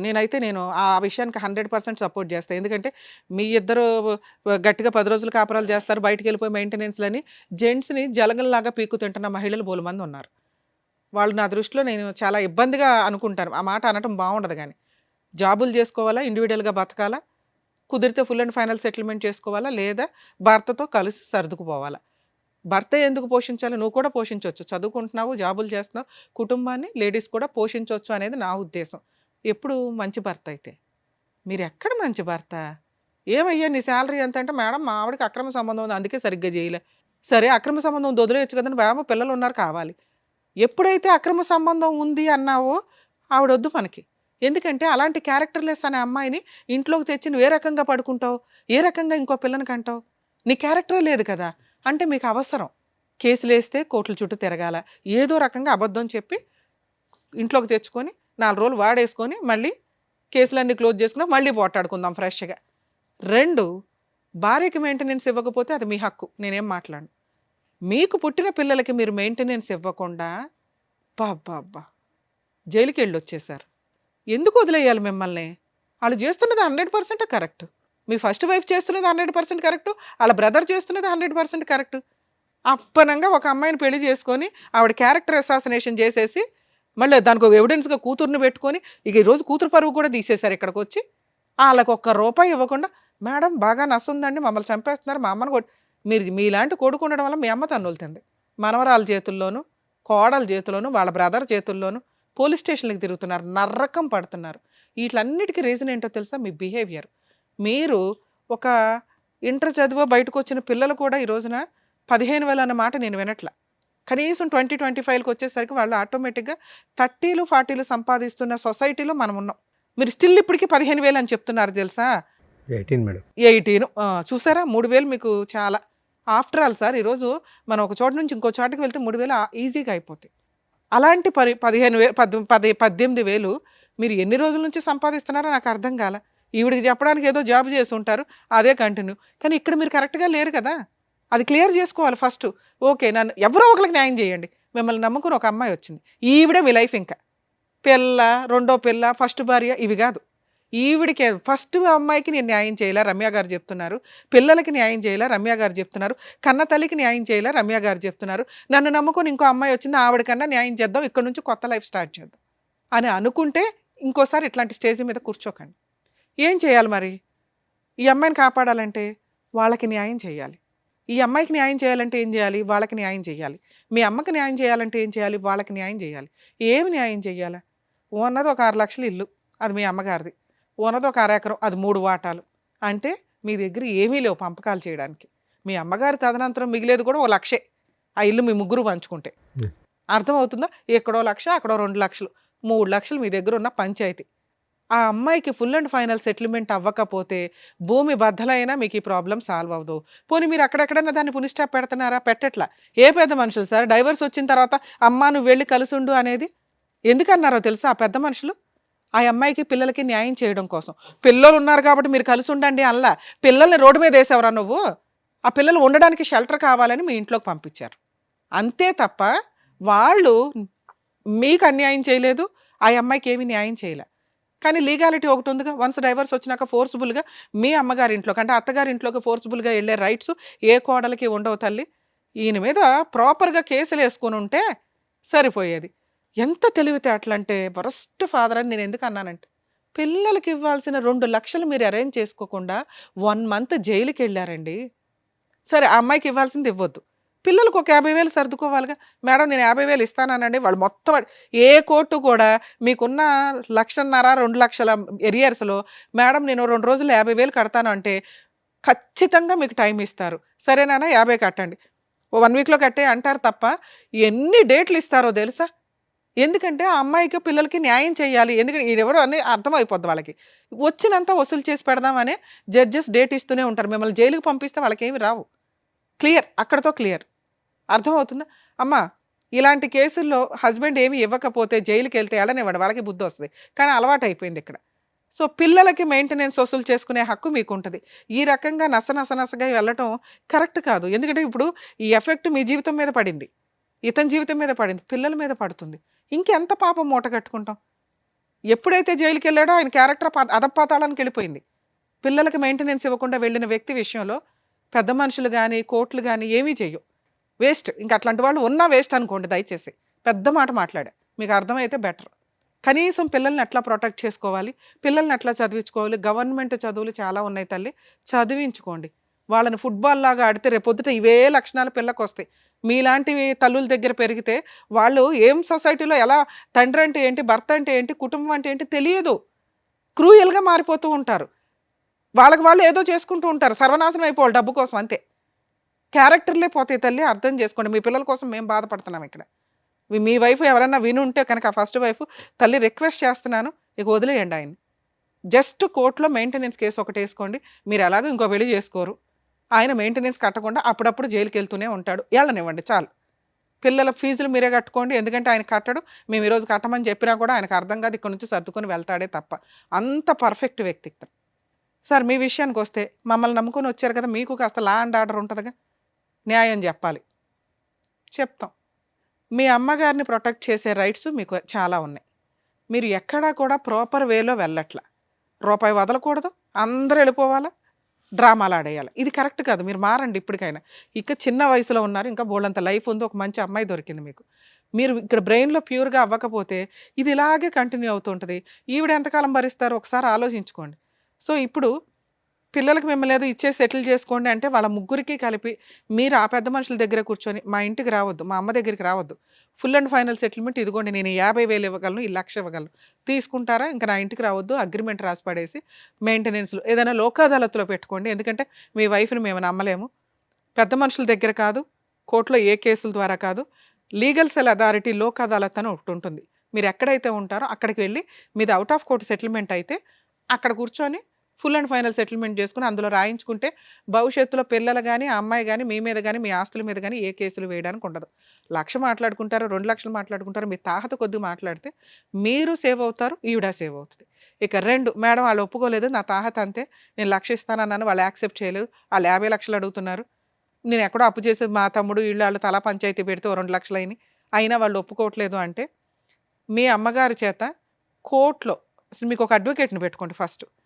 అడ్వకేట్ ద్వారా మీ అమ్మగారి చేత ఒక డొమెస్టిక్ వైలెన్స్ కేసు కానీ, ఇంజెక్షన్ ఆర్డర్ కానీ, రిస్ట్రైన్ ఆర్డర్ అంటారు, నా సరౌండింగ్కి వీళ్ళు ఎవరు రావద్దు, ఎవరైతే ఫోర్స్ఫుల్గా వస్తున్నారో ఆ వ్యక్తులు రావద్దు అని చెప్పి కోర్టులో కేసు ఫైల్ చేసుకునే రైట్స్ మీ అమ్మగారికి ఉంటే ఆవిడ తరపున మీరు ఒక అడ్వకేట్ని పెట్టి ఒక కంప్లైంట్ వేయించండి. Just restrain order, civil proceedings అది. ఆవిడ ఇంటికి ఇంకెవరు రారు, ఎవరు మీ ఫస్ట్ భార్య, పిల్లలు, ఇలా అడిగే రైట్స్ మీ అమ్మగారికి ఉన్నాయి. ఆవిడ కుటుంబం వేరు, ఆవిడ రక్షణ వేరు, మీరు వేరు. ఓకే, ఇక మీరిద్దరు ఎక్కడైతే సీక్రెట్గా ఉంటారంటున్నారో అది ఉండడం బెటరే. మీరు ఎప్పుడైనా ఓ 2,00,000 ఇచ్చి సెటిల్మెంట్ చేసుకుంటాము, ఓ 5,00,000 ఇచ్చి సెటిల్ చేసుకోగలం, ఓ 10,00,000 ఇచ్చి సెటిల్ చేసుకోగలం అన్నప్పుడు బయటకు వెళ్ళి పెద్ద మనుషులతో మాట్లాడుకోండి. ఇక 2వ ఆప్షను, మీకేదో ప్రాణహాని ఉంది, టెన్షన్గా ఉంది, మీరు ఏదైనా కంప్లైంట్ వేయొచ్చు. ప్రైవేట్ కంప్లైంట్ అంటారు. ఎందుకంటే మీ దగ్గర అంతకుముందు ప్రాబ్లమ్స్ అయినవి ఉన్నాయి కదా, అవన్నీ కూడా ఎవిడెన్స్లు పెట్టుకొని జస్ట్ ఎప్పుడైనా మీరు బయటకు దొరికేశారు, బయటకు దొరుకుతున్నాం అనిపిస్తే ప్రైవేట్ కంప్లైంట్ ఫైల్ చేయండి, మీకు కూడా ప్రొటెక్షన్ వస్తుంది. మీ మదర్ది వేరే, మీరు ఉండవసరం లేదు, అడ్వకేట్ని పెట్టి వేయించండి. మీ మదర్ తరపున లాయర్ ఫైట్ చేస్తారు, మీ మదర్ కూడా కోర్టులకు వెళ్ళవసరంలా. మీ తరపున వచ్చి మీరు అడ్రస్ చెప్పాల్సి వస్తుంది. కాబట్టి మీరు ఇప్పుడు వేసుకుంటారా, తర్వాత వేసుకుంటారా, మీ ఇష్టం. మీరు కూడా ప్రొటెక్షన్ కోసం ప్రైవేట్ కంప్లైంట్ వేసుకోవాలి. మీ ప్రాబ్లం ఎప్పుడు సాల్వ్ అవుతుంది, ఫుల్ అండ్ ఫైనల్ సెటిల్మెంట్ అయిన రోజే సాల్వ్ అవుతుంది. అమ్మ ఫస్ట్ వైఫ్కి చెప్తున్నాను, ఇందాక చెప్పాను క్యారెక్టర్ల గురించి, పిల్లల గురించి. అలాగే మీ క్యారెక్టర్ని ఇక్కడ ఎవ్వరూ ఏం మాట్లాడట్లేదు తల్లి, ఎందుకంటే మీ హస్బెండే మాకు నాకు నచ్చలే. ఎందుకు అంటే ఆయన మీ గురించి చాలా ఎలిగేషన్స్ చెప్పేశాడు. పిల్లలు ఉన్నారు కాబట్టి అవి నిజం కాదని అనుకుందాం, ఎందుకంటే మీ అమ్మాయి మాటలు కూడా మేము నమ్మం. మీ కూతురే వచ్చి చెప్పిందండి, ఆయన దగ్గర ప్రాపర్ ఎవిడెన్స్ లేవు, మీ ఆయనే నమ్మాడు నిన్ను, మా ఆవిడ మంచిదండి అనే నీతో ఇంకోసారి పిల్లనికి అన్నాడు. సో మీ పిల్లలు ఉన్న కేసుల్లో మీ క్యారెక్టర్ని మేము ఇక్కడ ఎవ్వరూ మాట్లాడట్లా. మీరు క్యారెక్టర్ లెస్సా, అబ్బాయితో అక్రమ సంబంధాలు ఉన్నాయా లేదా అని మీ కూతురు చెప్పింది కూడా మేము నమ్మట్లేదమ్మా, ఎందుకంటే అమ్మాయి మైనరు, అలాగే ఆ అమ్మాయి చాలా అబద్ధాలు, అక్కడ మాటలు ఇక్కడ మాటలు అక్కడ ఎంటర్టైన్ అవ్వడం కోసం చెప్తుంది. సో మీ క్యారెక్టర్ని మేము ఇక్కడ ఏమీ మాట్లాడట్లేదు. ఇక 3, పిల్లల మెయింటెనెన్స్ కోసం మీరు ఒక ఎంసీ కేసు ఫైల్ చేసుకోండి. ఆయన దొరికితే జైలుకి వెళ్తూ ఉంటాడు. ఇట్లాంటివి ఆయన్ని జైలుకి పంపించడానికే మీరు చూసుకుంటూ ఉండండి. ఆ ఎంసీ ద్వారా లేదా అప్పుడు ఫుల్ అండ్ ఫైనల్ సెటిల్మెంట్ చేసుకుంటాడు. దయచేసి అత్తగారి దగ్గరికి వెళ్ళకండి అమ్మా. ఎందుకంటే ఆవిడే ముసలావిడ. ఎందుకు ఇవన్నీ ఇప్పటికే బోళ్ళంత ఏమో చేస్తే ఇవన్నీ కష్టాలు వస్తున్నట్టు లెక్క. అవి పిల్లలకి ఇబ్బంది కూడా అవుతున్నాయి. ఇది నా personal request madam. Thank you madam. So అదండి. సో మేడం చెప్పింది మీకు క్లియర్గా అర్థమైంది అనుకుంటాను. సో చెప్పినట్టుగా చేయండి అండ్ మీరు కూడా జాగ్రత్త. Thank you. Thank you. So thank you so much sir. Thank you so much madam. Naveen Kumar గారు ఆయన సమస్య చెప్పుకోవడానికి వచ్చారు. ఏం చేస్తే బాగుంటుందని చెప్పినందుకు థ్యాంక్ యూ సో మచ్. మరో కథతో మళ్ళీ కలుద్దాం.